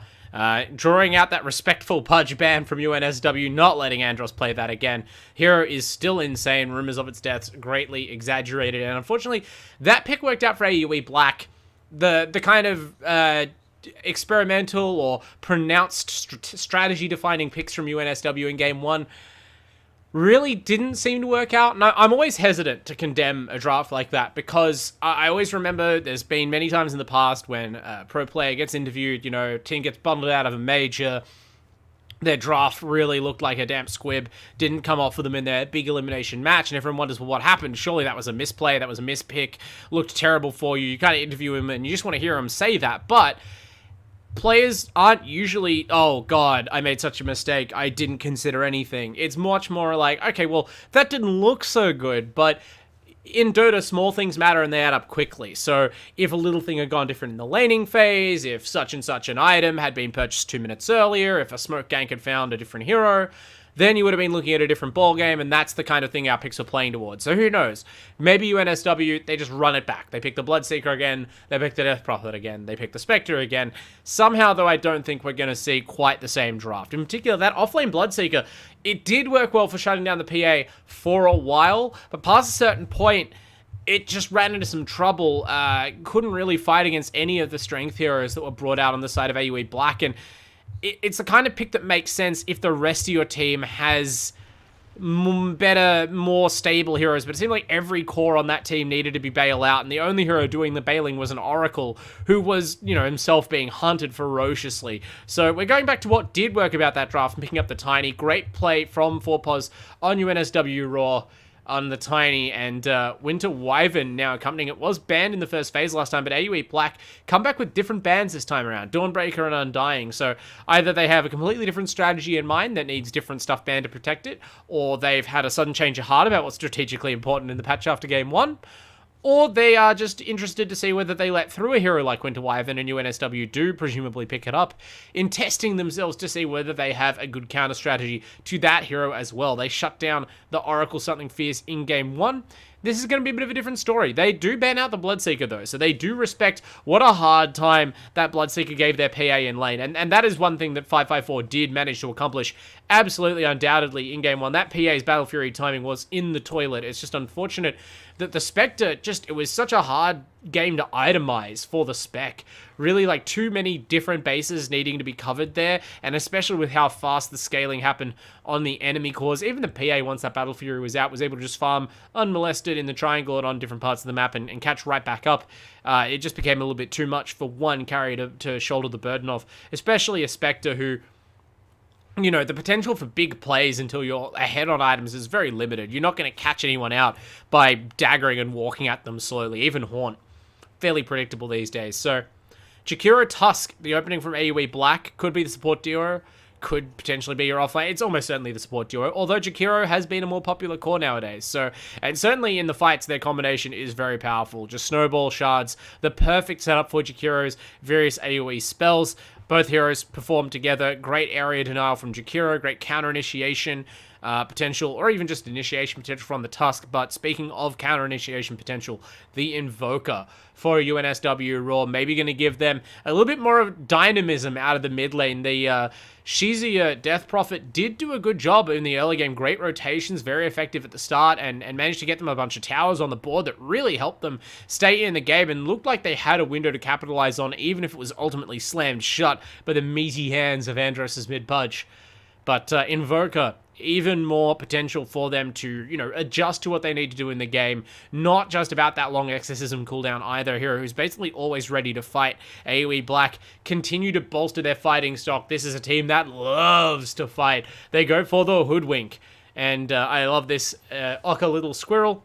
Her spells are super powerful this patch, and the obviously it wasn't in the most recent patch, but in the last major patch, the switching around of her Shard and Aghadim's abilities on a hero that was already pretty strong in the right situation has just given her so much potential in these games. Getting access to such a powerful Shard very early, getting that Boomerang online, gives your team a ton of damage, and it does enhance the idea of a core Jakiro. 5 pos Hoodwink, 4 pos Tusk, 3 or 2 position Jakiro, and the magic damage amp that Hoodwink can contribute, let alone if anyone on your team buys a Veil, that Jakiro is going to liquefy slow-moving heroes. Not even just sort of stationary heroes who are stunned, but just you have so little time to move out of Macropyre and Dual Breath when these heroes have their full complement of damage, and we are just going in and in and in on the early game damage front. AUE Black, they're bringing the flavor of the month, the newest addition to Captain's Mode. It is the Primal Beast. We're all very familiar with this boy from our public games, of course. Primal Beast, I've only had the chance to cast one game of, and it was an abortive 20-minute game.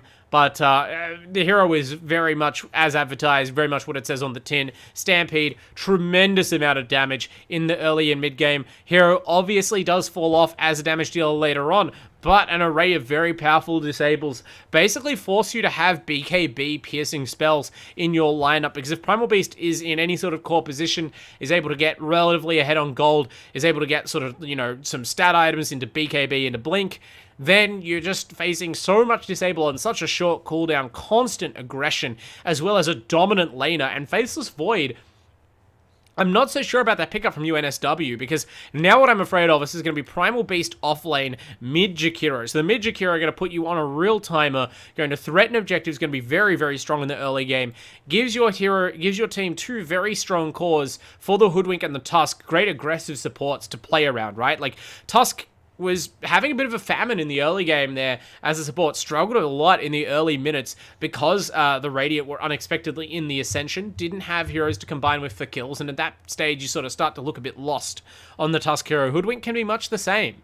And with Jakiro and Primal Beast as prospective cores, I don't think you're in danger of that. And who is in danger is whoever is laning against the Primal Beast, because this Uproar build, the heroes I guess it's a passive skill, even though it has an active component, but just the amount of damage it can both shrug off in lane and deal to creeps, like to secure last hits, is very, very potent, and it can be very difficult to outlane.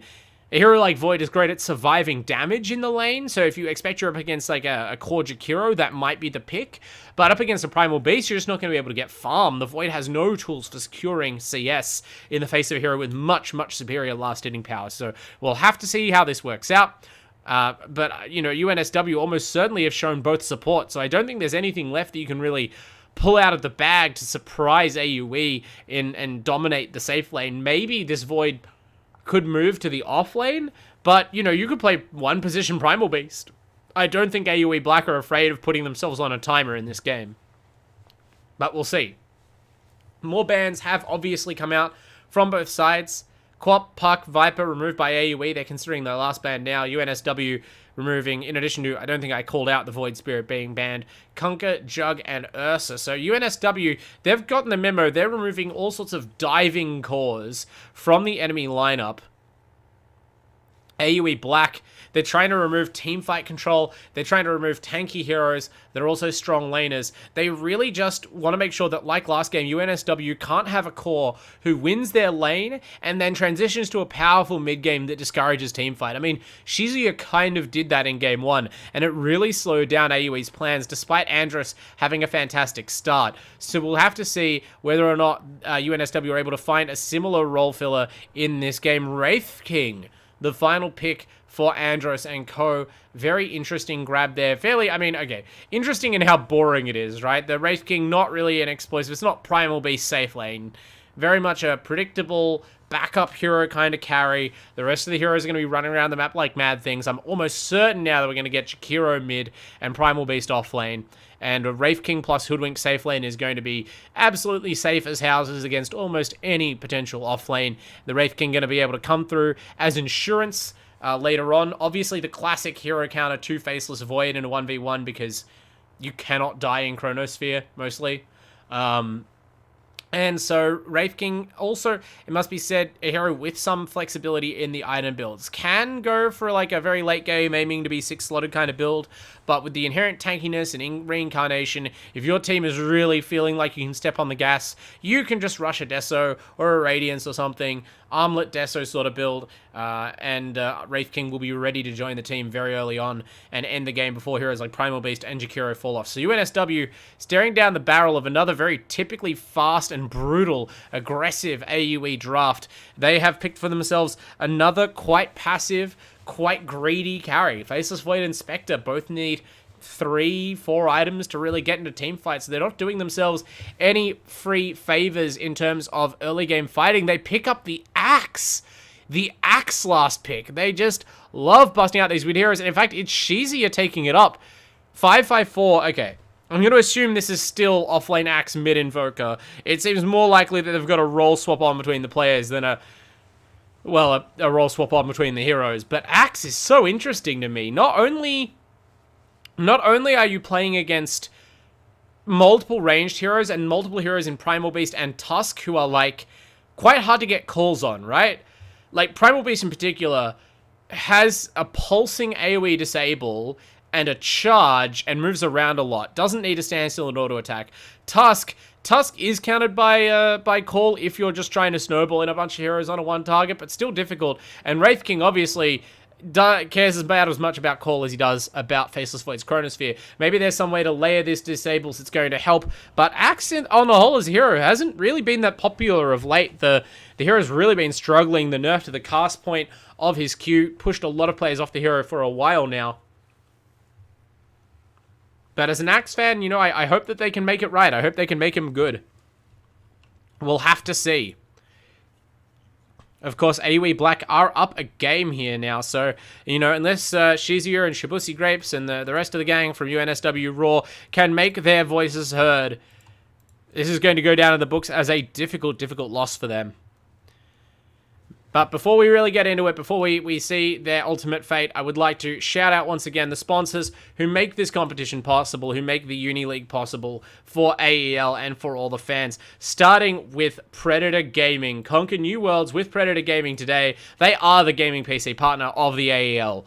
Predator, put power and precision in your hands, elevating your gaming experience. Their quality and performance are the absolute best in class, so thank you very much to Predator for providing sponsorship to this competition. And of course, also AOC, our second sponsor, our monitor partner, the best viewing experience in gaming and a global leader in monitor display technology for more than 50 years. They deliver an exceptional viewing experience to millions of loyal AOC customers worldwide, and today they offer a wide selection of stylish monitors for home, office, and gaming use. And of course, providing headsets, Rig, they are our headset partner, delivering superior audio for competitive gamers and streamers at all levels. So join the Rig team and enhance your gaming experience. And 554 enhancing his gaming experience, hopefully with a more active laning hero in the Quas Exort Invoker. Sunstrike already ready, so we're going to be looking towards that late game combo. The Void, the Chronosphere Cataclysm combo will potentially be on the table at some point to punish these heroes. In the meantime, in the early game, a hero that runs into trouble getting tossed back into the Axe or just gets too low from the pressure as VS1 already is starting to fall could be vulnerable to getting sniped for the first blood. But this is going to be the lane to watch. Psycho on the Primal Beast. Tusk. Actually, that's an interaction I hadn't even considered. Activating Trample and then snowballing, and I have no doubt that that works, so you get some funky little damage out of that, so we'll have to see whether or not that comes into play. In the meantime, though, the first advantage of this hero is already on display. Base bonus damage from Uproar is 10. And this is a big strength hero with the highest strength game in the game, I believe. Psycho going to really be trying to bully Shibusi off these creeps and take away as much CS as possible. Already taking a lot of damage from the tower and creeps, and the Wyvern, though, letting out some of the roars, has a kind of Phoenix Voice Lion issue there. But, yeah, maybe a little bit too much early aggression and getting punished for it by some good damage by Xeon Flux on this Wyvern. Also getting the D-Ward there, so a better start perhaps to the safe lane, and that could be the beginning of something special here. A comeback in this series for UNSW. I'm sure their fans in the chat and at home would appreciate it, as well as some of the other teams vying for top spot on the ladder with AUE Black. This is still early in the season, and, you know, the pecking order is yet to fully solidify, so, you know, it'd be great for the Roar to be able to boost their confidence and even up this series against such a respected team, such respected players. And this is something I didn't have the time, I don't think, to fully shout it out, but I predicted it might be Core Jakiro, Core Hoodwink, Andros, rocking another unusual mid, but not beyond the realm of possibility. Not something I thought was impossible in the drafting phase. And I'm normally not that big a fan of mid Hoodwink, but it's more about how effective the hero is as a support. I have no doubt that a player of Andros' caliber can exploit what Hoodwink has to offer. And this is potentially where we start to see the Hoodwink Ags come into play. Weekend Warrior, I talked about how he was pretty safe against the Axe, but not this early on. Shizzy are really using the power of level 1 Battle Hunger, bullying that Wraith King. He was unable to cleanse it off with the last hit, and with the help of some extra damage from the Tiny, they bring down the Wraith King. Level 1 Ves 1, unable to save the carry with that Ice Path, only having Dual Breath, but I'm still surprised they could get that kill. Great work from the Axe offlane, doing a great job to, you know, allay my fears from the drafting phase so far. As is the Void, by the way, who is 10-2. Only 3 denies on Psycho on this Primal Beast. So maybe, I don't know, maybe they're just practicing. This hero is still relatively new to Captain's Mode, so it's possible this is one of their first forays into a competitive actual match with it. And they're just sort of trying to find their feet. May not be the already mastered pocket strat. But that doesn't stop the hero being powerful. We'll see how strong this hero can be, I have no doubt. Unleashy on this Tusk had a great game last game. Able to have huge impact in the early game across the lanes, but this game might just be sort of, with the Primal Beast, you don't want to leave this hero alone, because the goal isn't so much to farm like it is with the Night Stalker. You really want to threaten kills at least. You want to put pressure on this Faceless Void. And that is what they are doing, although the Wyvern, always nearby to cause safety. There is the Trampling Snowball, I believe. You can see it there, dealing a lot of damage to Shibusi Grapes, even as he time walks away. Having already spent the momentum skill, puts you in a bit of a troublesome spot. But Unleashy and Psycho, they're taking a lot of damage. They're under the tower here. I don't think they have the power to finish off this Void. They're really committing, but Shibusi Grapes is super confident and should have been. I saw that one going south a little bit ago, but they were just so hopeful they could get over the line. Psycho pulled back. Unleashy probably staying there as much to make sure that it was not the core who died, as to try and actually get the kill. Forced out some regen, but Shibusi Grapes, ultimately they end up accelerating the Void's farm. This is not how they wanted the lane to start for the Primal Beast, and I jump away, of course, from the top lane. Whoops, Tatuas for that. Camera operator, skill issue. Weekend Warrior dies again for cleaning that up on the Tiny. It did get a glimpse, but I thought the Wraith King might have been able to walk it off. Not so. Now in the mid lane, the danger continues. Unleashy conjures up a Snowball. Andros slowing down the Invoker. I think he was slightly out of range of the Snowball stun, or maybe just level 1 is that short, but not out of range of the shards that surround in advance, and all it takes, cutting off that escape. No Ghost Walk available. Oh, sorry, the Ghost Walk was available, but nowhere to run with the Ghost Walk, and a dire Sentry Rune is all it takes to finish that kill. Very prepared from Unleashy, and so for the second game in a row, this Tusk ripping up 2 different lanes in the early game. Bottom lane might not have been such a smash hit. That level of aggression under the tower cost them, but in mid lane, it's a big success. And Andros, after dominating game 1 on the Pudge, probably will not have the same capacity to completely own game 2. Hoodwink, just not that level of farm available. Also not really that not the same presence that a Pudge is, right? Just not going to hook a hero and solo kill them. But in the company of other such aggressive heroes, as they have drafted AUE Black, I still expect Andros to rack up a lot of damage in the, you know, once we get to sort of the 10-15 minute mark. Shizia tossed in onto VES1, hounding that support, bullying the Jakiro.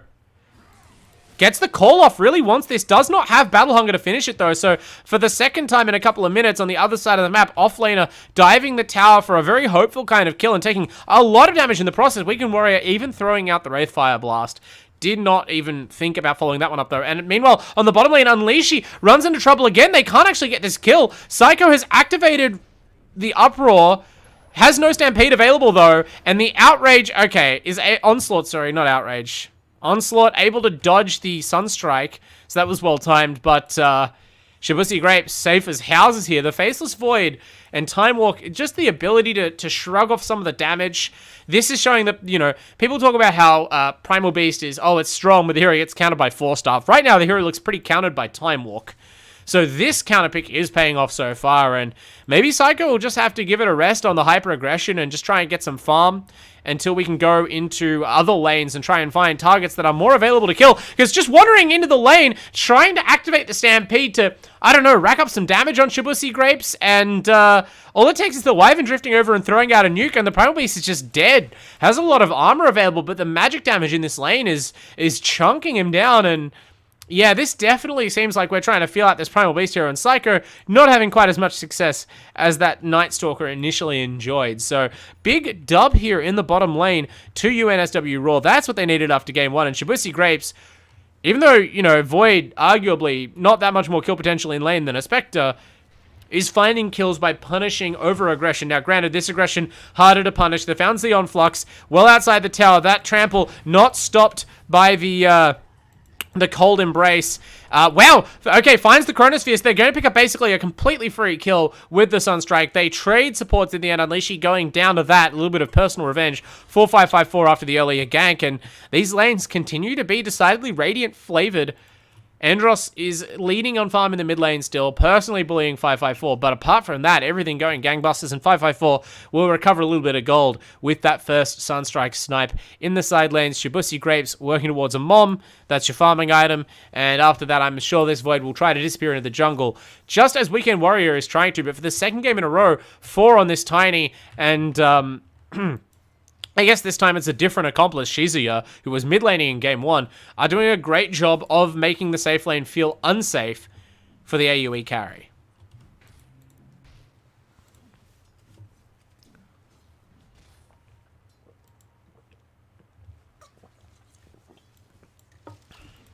Even now, Weekend Warrior just trying to get a neutral camp, trying to work towards upgrading this Helm of Iron Will into that crucial armlet. Can't even just take a neutral camp in peace, as the Tiny wanders over, finds the Wraith King, looks at the Wraith King for a little bit, doesn't need to go for the kill, just messes with him, and then drifts back over and kills off the Jakiro support. Free money, baby. And Axe is dominating right now. Shizuya just cleaning house here. 3 points in counter helix, able to go for the maximum Axe build, Aximum stuff. Vanguard and 2 rings of protection. No boots. Boots are for the weak.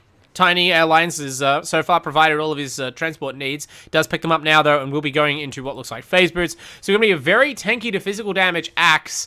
Don't know whether we're going to need magical damage protection, because there's actually quite a lot. Primal Beast is primarily magical damage as well. So going to need to do something about that. But for now, looking great. Primal Beast also going for the first ultimate here on the sidelines, but doesn't actually finish Xeon Flux. And with all the ability spent, Xeon's going to waste a lot of time here. Does go down ultimately, more from a lack of help than anything else.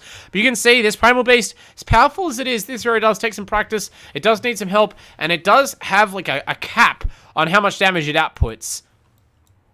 So, right now, they're able to just about pick off a Winter Wyvern support, but that's not the big prize. And Shibusi Grapes has absolutely no care in the world, although now does have some care. They call missing on Andros, and Shibusi is back under the tower, surrendering those neutrals. Andros roaming over as the level 8 Hoodwink, looking to build into that Maelstrom. Crucial if you're going to play this hero as a core, or really just if you expect to farm at all. Maximum synergy with that Acorn shot, which of course is maxed. And meanwhile, they can't find the Void, but Shizuya is able to find Vez on the Jakiro, the two-headed dragon, going down again. Andros teleports top lane, desperate to get into the action here on this core. Great bushwhack. Just finds the corner of that tree.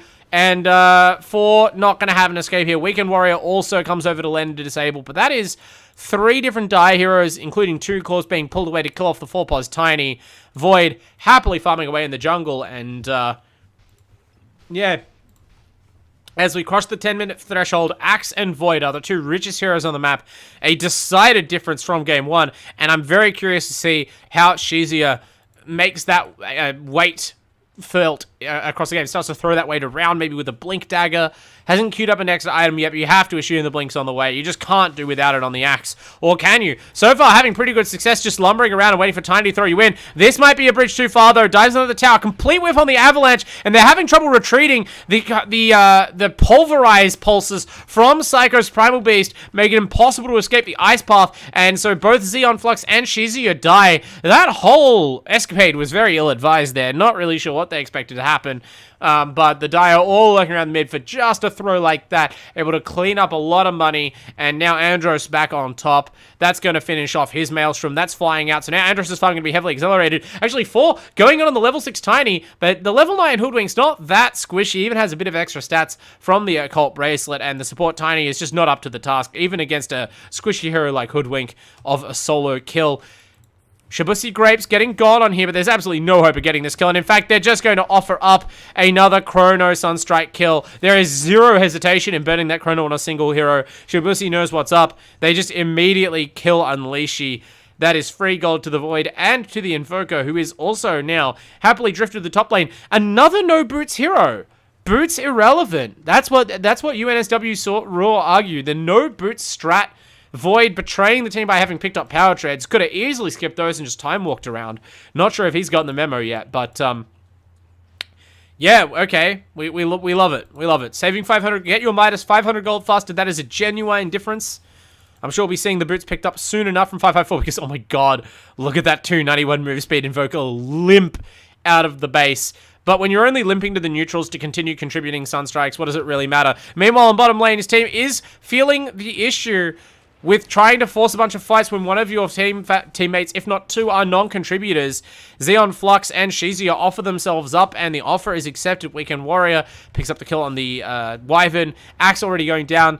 Just like in Game 1, a weird level of aggression for a Radiant team who, one could argue, not in a position to be taking team fights right now, and whose 1 and 2 position definitely aren't playing like they want to be taking fights in the near future. But they are pressuring the mid tower. They did force a mass TP commitment bottom.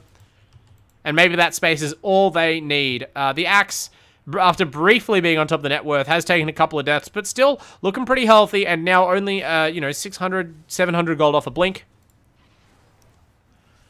Weekend Warrior still in full catch-up mode, although, I mean, I should say that 3rd on the net worth. I think there's something flying out on a courier. Nope. Omelet is just that valuable, I guess. Anyway. Down in the bottom lane, Andros now looking to build into a Gleipnir as soon as possible. Very, very powerful item on that hero for obvious reasons. Charging up the Sharpshooter. Hits Andros. 1 from 1. We can keep track of how much of a Sharpshooter you really are.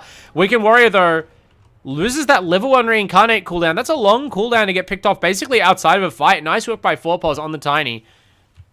Really making that hero work this series. Did not earn a respect ban after Game 1, and so looking to make AUE regret that as much as possible.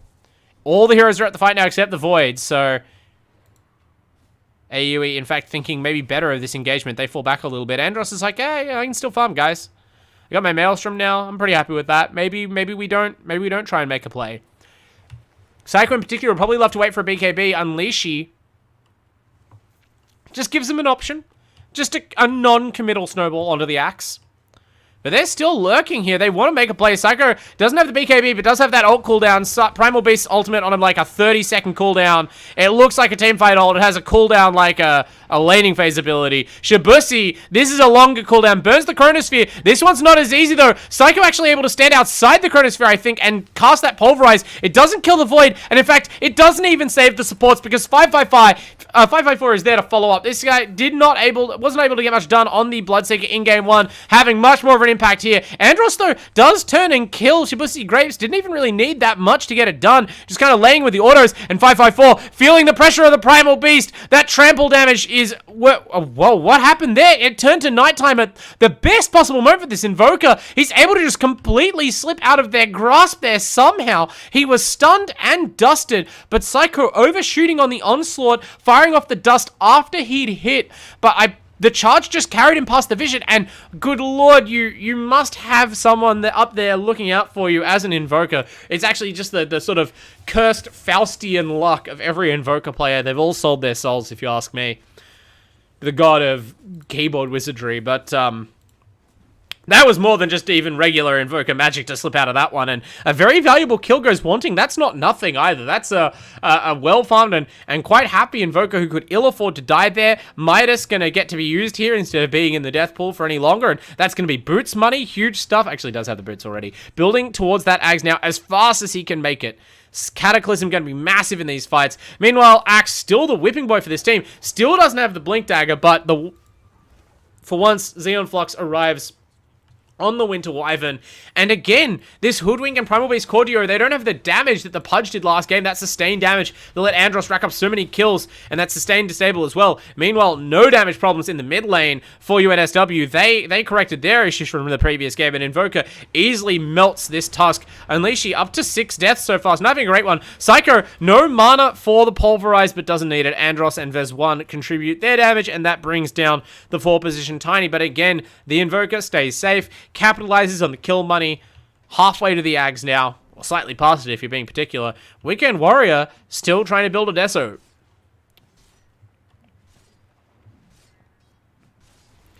So the most farmed hero on the Dire not participating in these fights, arguably one of the reasons why they're not going so well.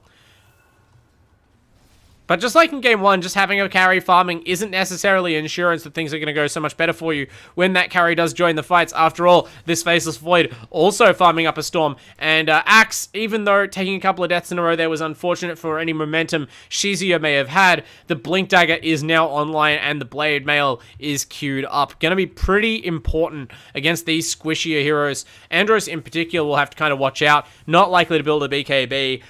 Quite likely to risk taking a lot of damage depending on how the Maelstrom procs and things work out. Not likely to die from the Blade Mail, but it's just such a great item to have on Axe anyway, and the additional utility against squishier cores is very welcome. In the other parts of the round the grounds, Blink Dagger check Unleashy, still quite slow to finish one this game. Weekend Warrior, having completed the Deso, now going to queue up the Blink Dagger. Deso worked great in Game 1 for the PA. No reason not to armlet Deso it up again on the Wraith King. And that's one thing to say about AUE. They definitely know what style they like to play. In fact, both these teams, very pronounced, it seems like, in their drafting styles. And we've got a great sort of, styles clash between one very aggressive team and one relatively more conservative, slower-paced team, like picking these slow carries. Vez1 somehow survives that, potentially, unless you dodge the Sunstrike. Do you tick down to the Battle Hunger? You don't. You salve up, and Vez lives. Just live through everything there. Somehow. Great stuff. Shizuya just whiffed the chop by about 10 health, and that's about that ends up being the difference maker. But they don't lose a fight off it, and they're only down 2k net worth on the Radiant with great late-game potential coming online. Or should I say great mid-game potential, because the Invoker, hard at work farming, only 1,000 gold off this Ags, getting a tip even from the Jakiro for, I guess, missing the Sunstrike. Was there another one on the fountain or something? No, just whiffing.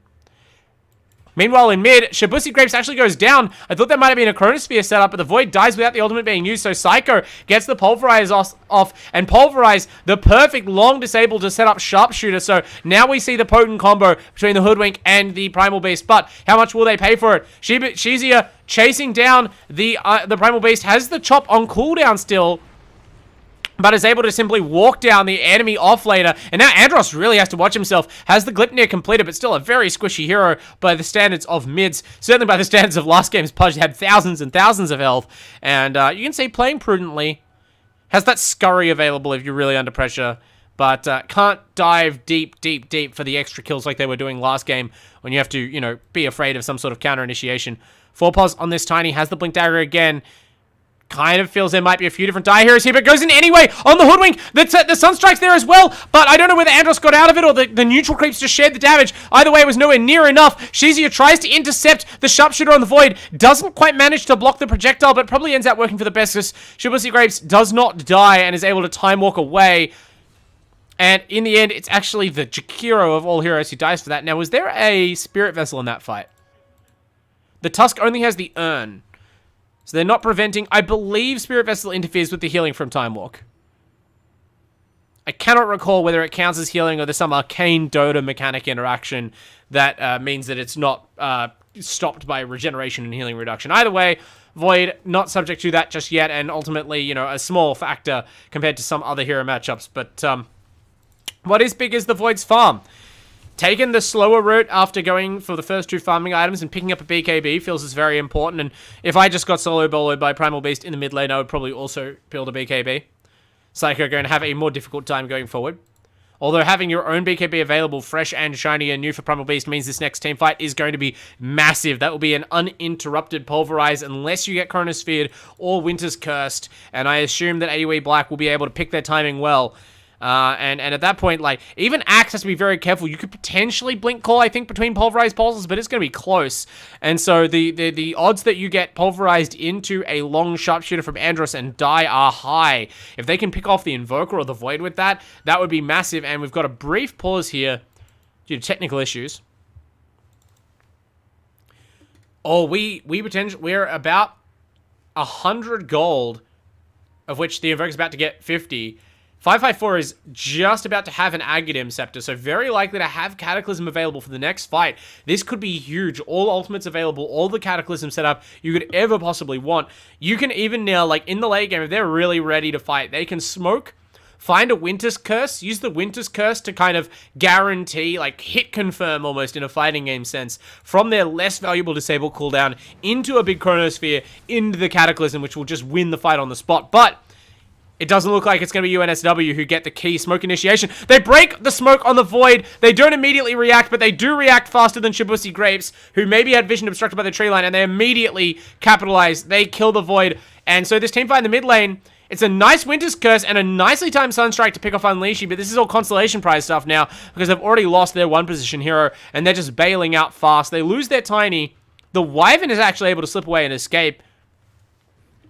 So considering how rough that was, the 2-hero effortless snipe on the Faceless Void, he was low HP or half HP from doing Ancients, but it goes to show how powerful their damage is, and you really need to be on your toes as Shibusi Grapes. This is probably going to cost them their mid-tier 2. The power of Weekend Warrior's Desolator, just having picked up its first couple of charges, is going to be felt here, and very soon they're going to have multiple BKBs. Actually, was that a random BKB forced from Psycho?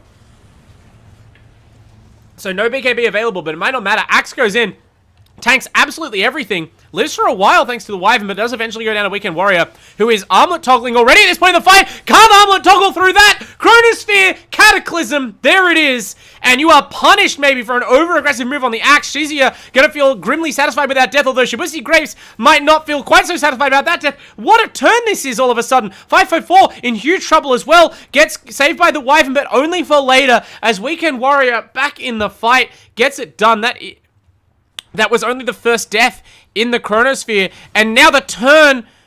Okay, 4 position, that was a little bit whack.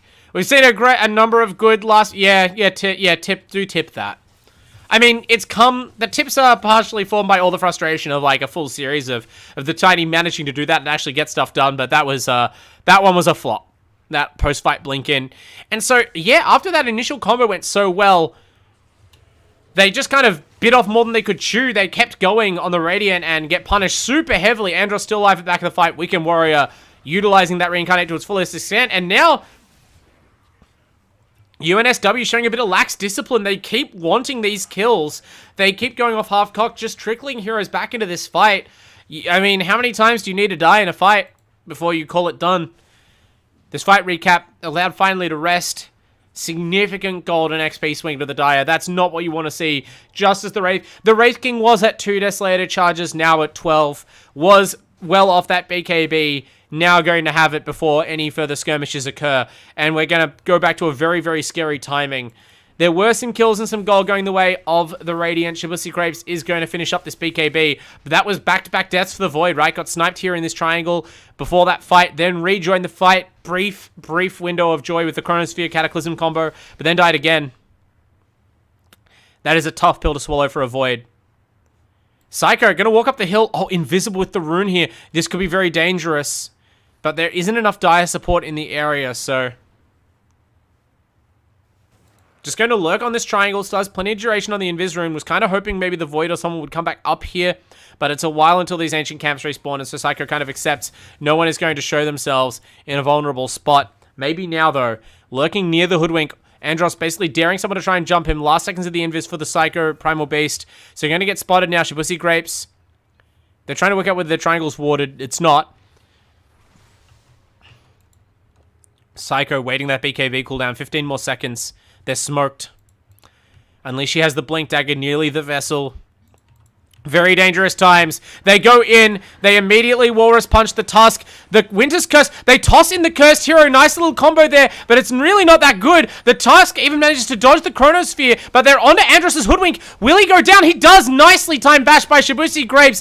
Thanks the bash gods for that one. They do take out the wicked sick mid laner, but they're going to lose their own mid in return. There's just too many BKBs, too many strength cores. The signature of AUE Black, just a wall of beef. It's impregnable for now, but the one non-strength hero, I mean, Jakiro, honorary strength hero, this is a very tanky dragon. The one non-strength hero who is worth money in the lineup, the Hoodwink, that was the laser-sighted target for Shibusi Grapes. Just like in the early game, that Chronosphere had Tusk's name all over it. Now they've identified that the way to slow down at least the momentum of AUE most efficiently is to headhunt Andros. That time they were successful, but it was tricky. They did not get the clean kill in the Chronosphere. But again, part of it comes down to the initiation. Even though that was their high ground, it wasn't warded, but just the fear factor of the Dire stopped the Radiant from adopting a strong position on their own triangle. And that means that, again, the fight gets started kind of against their needs. It was a nice little Wyvern Tiny combo to buy time, and they were able to successfully toss in the Cursed Hero and hold heroes in place to hit confirm into that Chronosphere like I was suggesting. But ultimately, Shibusi Grapes, not dealing enough damage, forced to build this BKB, does require some sort of follow-up. And maybe next fight we'll see them actually get an initiation on their own terms where they're going to be much more devastating, right? If you're able to follow up that Chronosphere, say with an Axe Call, or follow up the Wyvern Curse with an Axe Call into the Chronosphere, whatever it may be, they have such a strong disable chain. And actually, interesting Roche attempt going on right now. Wicked Warrior trying to tank the Roche. It's not that easy right now. Getting bashed absolutely to death. You can see them just trading. The Sunstrike's going to spot this up, but there's not enough Radiant heroes in the area. Even though Wicked Warrior is very low, able to just armlet toggle through this. The Dire are going to give some respect here. They fall back out of the pit. Tiny, oh, he's scattered, but he blinks away. Actually manages to dodge the initiation. Psycho has to immediately BKB for... Not going to get pulverized. Not important enough, actually. The pulverize is on cooldown. They found the Invoker, though. Andros with a great bushwhack. Now the Walrus Punch. This is going to be the death of 554. Unfortunately caught out. They spotted him from where his spells were being cast from. And so the attempt to contest the Roche, it was a little half-baked. And they end up paying for it. It might have been better to just give the Aegis away. Now they're just going to give away 3 or 4 lives on top of it. Brutal stuff, and Andros again, great game sense, not even looking for the Tiny, who almost slipped that gank, right? If that blink went a little bit further, if 4 was able to slip away, maybe they turned that around, but they just didn't have enough heroes in the area, and the one who was in the area, the Invoker, he doesn't have a BKB available, and so he's immediately victimized by the mass stuns on the side of the Dire. Now, Andros takes that Aegis of the Immortal. He is not the highest DPS outputting hero. So, unlike last game where it was on the PA and they were just absolutely knocking down the door of your high ground with this sort of timing around the Aegis, I suspect this game is going to drag a little bit longer, even if we don't see a big team fight win to rally here for the side of Radiant. They really love one, though. They especially don't want this to happen. They're pounding on Shibusi Grapes. That pulverize, he gets the BKB off. Psycho not able to hold him in place long enough. Now the Chronosphere just decides to let it rip. Psycho goes down. It's only 1 kill for their big wombo combo, which doesn't feel the best, but I'll tell you what, it feels a lot better than losing your Void. Shibusi Grapes definitely happy to lock in that BKB and understands with the amount of disables going on, you can't take a protracted fight. After you pop that BKB, you might as well get the Chronosphere, get a big kill on an enemy core, and then bail out. You don't have to fight into the Aegis, you don't have to overstay your welcome to the BKB, and for the second game in a row, I do have to shout out that level of awareness. The Void is something seriously wrong on my in my game right now. I don't think the Void is invisible in the game, but you know, the team capitalizing there, some good damage coming out of the Tiny. They're able to kill off Unleashy and burn the reincarnation cooldown, but can they get the follow-up? 2-hero bushwhack from Andros. He's so good at this, able to really turn that fight around. Wicked Warrior BKBs, they bring down Shibusi Grapes. Very unfortunate for the Void after so much work was done to try and survive that initial gank attempt to just sort of die to a casual bushwhack. Shows the danger. There's just too much disable out of this Dire lineup, and Shizia, after that great laning phase, it's just like the Bloodseeker in game 1. These offlane picks worked gangbusters in the laning phase, but now we're starting to see the weaknesses of this Axe hero way too easily kited once these fights start. They seem to not really have need of the call initiation, right? They're just snapping off Chronospheres or Winter's Curses or Tosses to start these fights. And the Axe, again, it's not really a team where you can hit that many clutch calls. Certainly once you're blinked into the fight, there's no way you're going to be able to successfully reposition on top of a target. So, again, waiting for this Axe to really have an impact, but he continues to slide down the net worth chart. No real movement in the itemization since the Blade Mail. Blink Blade Mail Vanguard, that's about it right now. Meanwhile, Unleashy has Blink Spirit Vessel, doing great work so far. More Blinks coming out of the Dire. Weekend Warrior going to turn around and get the Assault Cuirass. Chikiro with the 4-star. Primal Beast now has Blink BKB, so that hero is done. And if this Wraith King maybe wants to finish up this Assault, I assume that's when they'll be rushing high ground. Andros has that Ags, so the Ags and the Shard both online.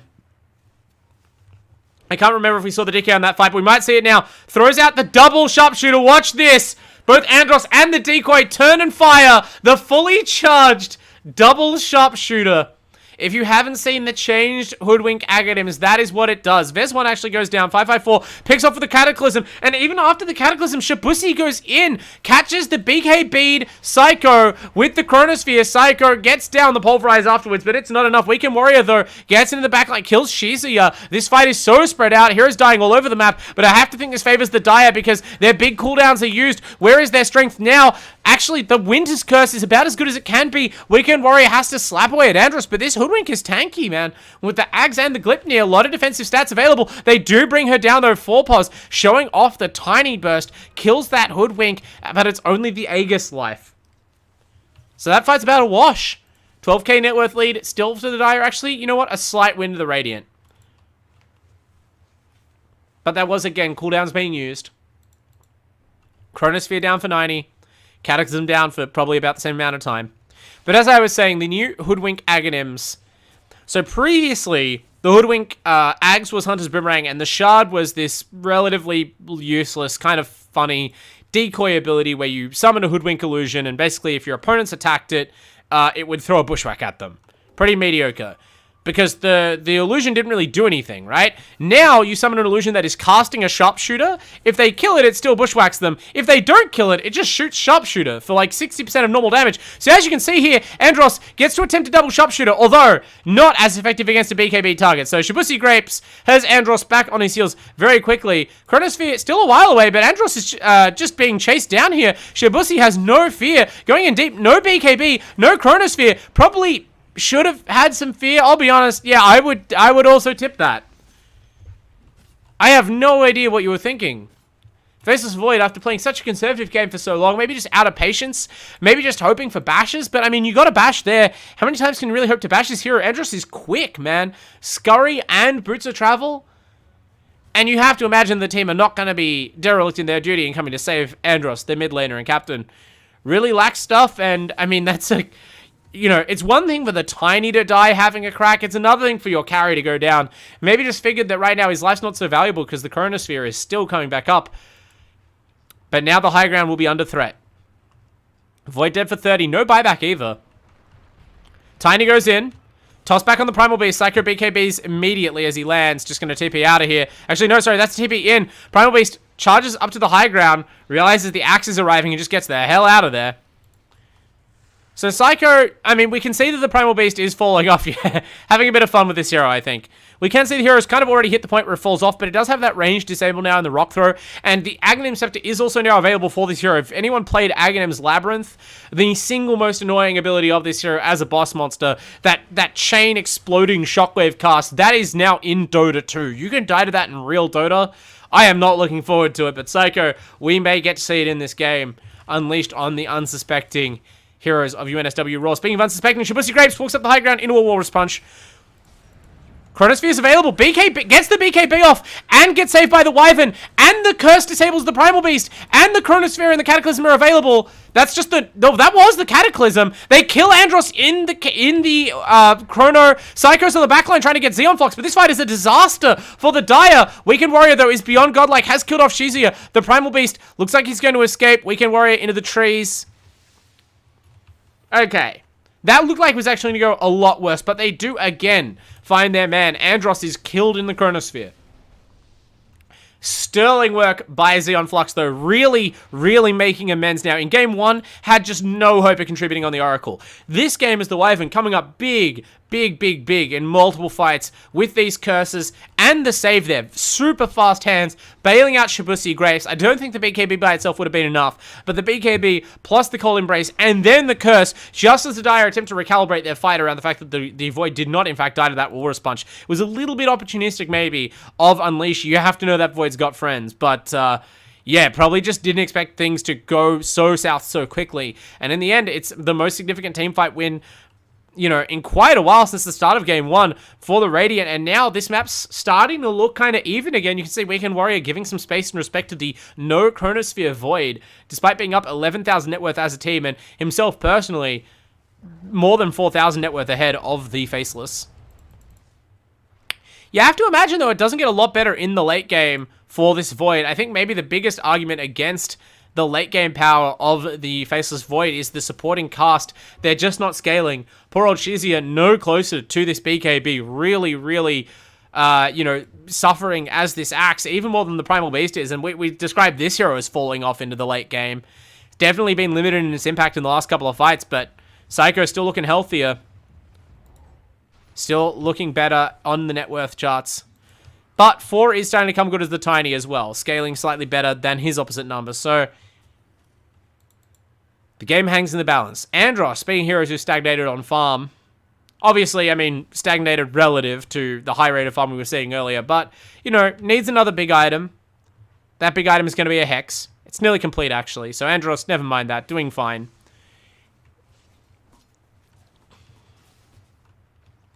And we can see how Andros is able to, like, really dominate the game on these different mid-heroes. I'm sure it's partially just comfort, but also Pudge and Hoodwink, not a lot in common, but one thing they do have, of course, is their ability to just kind of, like, farm creeps extremely effectively, just drive-by farm these camps. So Andros is effectively always ready to fight, not using any big cooldowns, never, like, spending too long taking out waves of creeps, and yet is able to just pretty much independently or with another hero go for kills anywhere on the map at basically any time, while keeping all the lanes pushed out, making a ton of space for Weekend Warrior on this Wraith King, who is now building into an Abyssal Blade. So good stuff. Has that assault finished. Looking strong on the Wraith King. Richest hero on the map by some margin. Will he win the fight late game against the Void? Very hard to say, but the burst damage can come out of this lineup, especially if they get any other disables, like the Walrus Punch. Like, Rage King can definitely crit apart a Void's base HP pool very quickly, so it will be down to more than just the individual positioning and fast fingers. It's going to come down to, are the chain disables there from the Dire? Are the saves there from the Radiant? You know, and obviously, so the team fighting, positioning, and whether or not heroes are able to find each other and take out the opposing supporting cast, going to be very, very impactful. I'm waiting for 554 to sort of be felt in the game as more than just a cataclysm, but it's been rough for him as well. Just limited space to farm on the map for the Radiant. Unlike last game, they have been getting picked off, and it's just so much pressure from all these different heroes. Very low cooldown, very high damage. Every core is basically individually able to pick off kills, even the Wraith King. And has been for some time.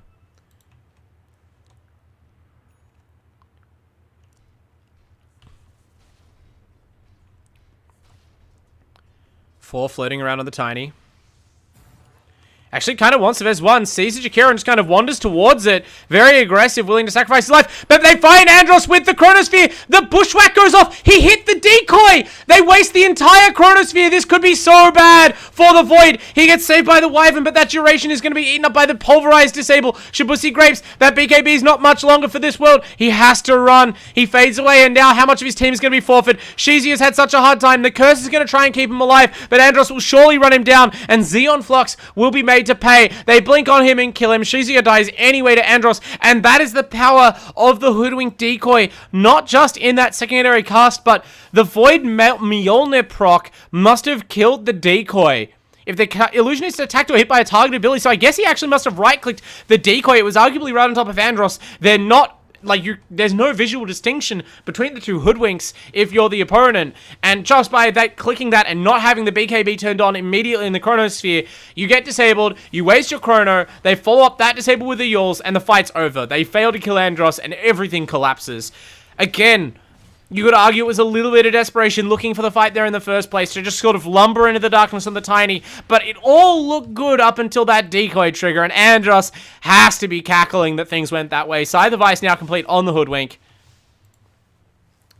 And with another problematic fight, the Void's built a Lincoln Sphere, so for the second game in a row, Shibuya Graves, I'm not saying it's a mistake, it is very hard to stay alive, but it's just this compounding factor where you feel like you're under so much pressure and you're not able to kill any of these die heroes before they kill you. But building more defensive items is not helping their damage issues. They're still pretty much only able to kill Andros, and even that is in doubt, as we just saw.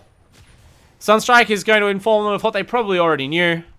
The Dire are taking Roshan for the third time this game, I believe. If not the fourth. It's going to be a Shard now. Actually, was that only the second? I might be getting crossed up between the two different games. It might just be the second Roshan. My apologies. Aegis onto Andros. Shard onto Weekend Warrior. The no mana cost reincarnation.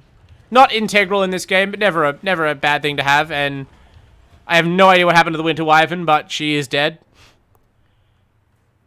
I think the Wyvern tried to TP out and got teleported, and then somehow got teleported out before getting disabled by the Primal Beast, but then the Primal Beast Pulverize repositions you anyway if it's not broken. I have literally no idea what happened, and neither do the players. That may be how the Void's model got visually bugged before. Primal Beast is a balanced and finished hero at this point in the game, obviously. Psycho, disappointing me, still not rushing the Ags and may never finish it at this point. It was actually his Yule Scepter that was integral in that last fight, so great utility item paying off there, but unfortunately not the sick visual light show I was hoping for. And now there may not be long in the game left for him to buy it.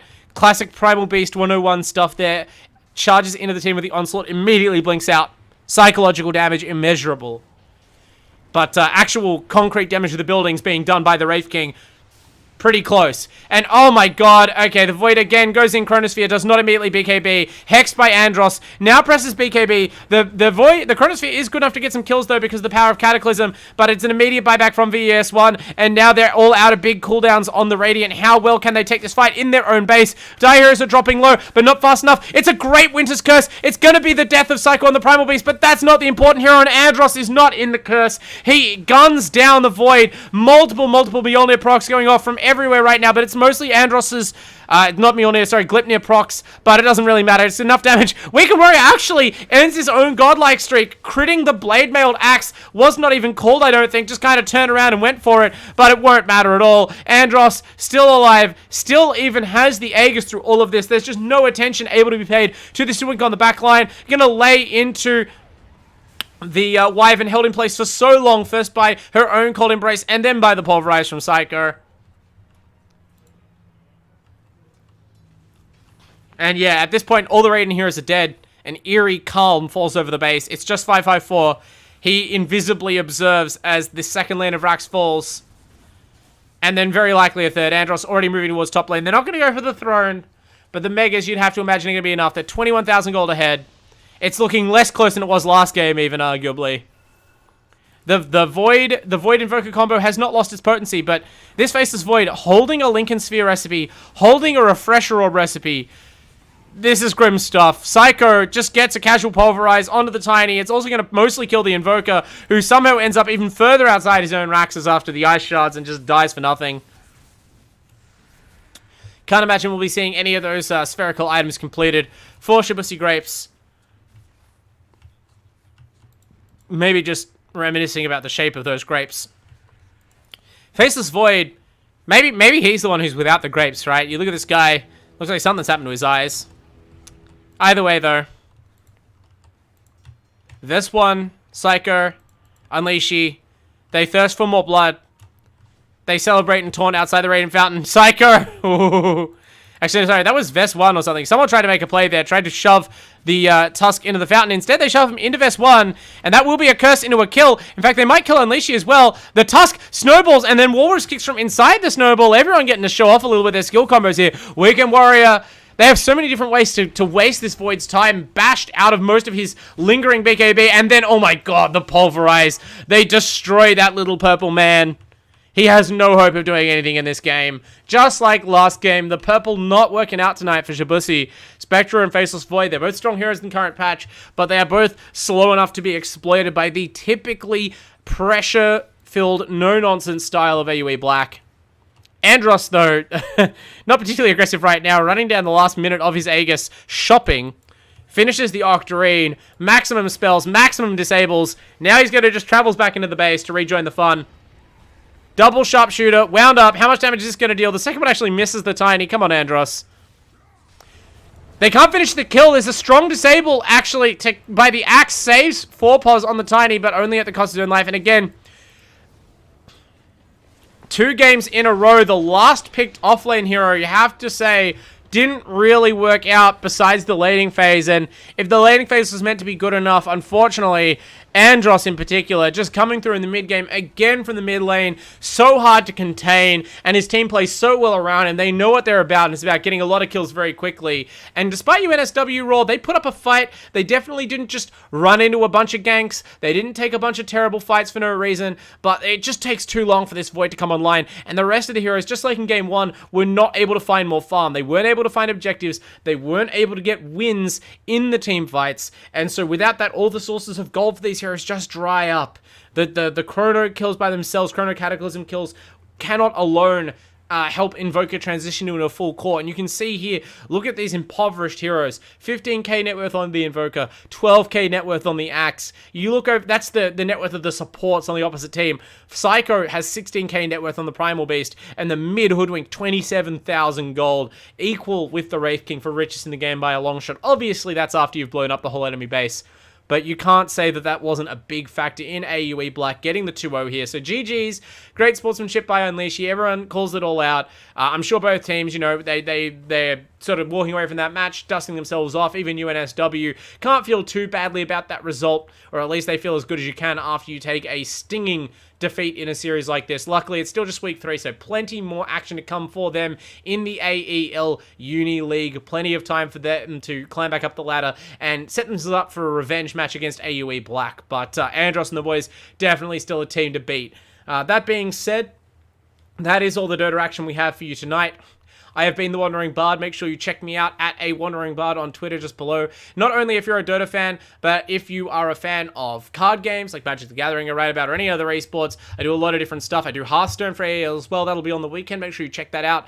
Probably on the same channel here. That, of course, is twitch.tv/AELUni if you're watching it here somewhere else on YouTube, perhaps after the fact. Or also, make sure you follow /AELUni2, Twitch TV/AELUni2 for those times where there's just too much esports action to contain on the one screen. And of course, make sure, even if you are following us on Twitch, that you're also following AEL Uni League on all sorts of other social platforms. It's /AU Esports League on Facebook, Twitter, Instagram, YouTube, TikTok. Same URL everywhere, very easy to find. And of course, it's not just about the Uni League, but all of the other competitions that AEL run as well. There's more every time I check. I'm not exaggerating. Lots of stuff happening here in the Australian esports scene. But for now, you and I can both rest. These teams can rest on their laurels, particularly AUE Black after another famous win for their Dota team. We'll catch you next Thursday for more Dota 2 action. But for now, have a great night.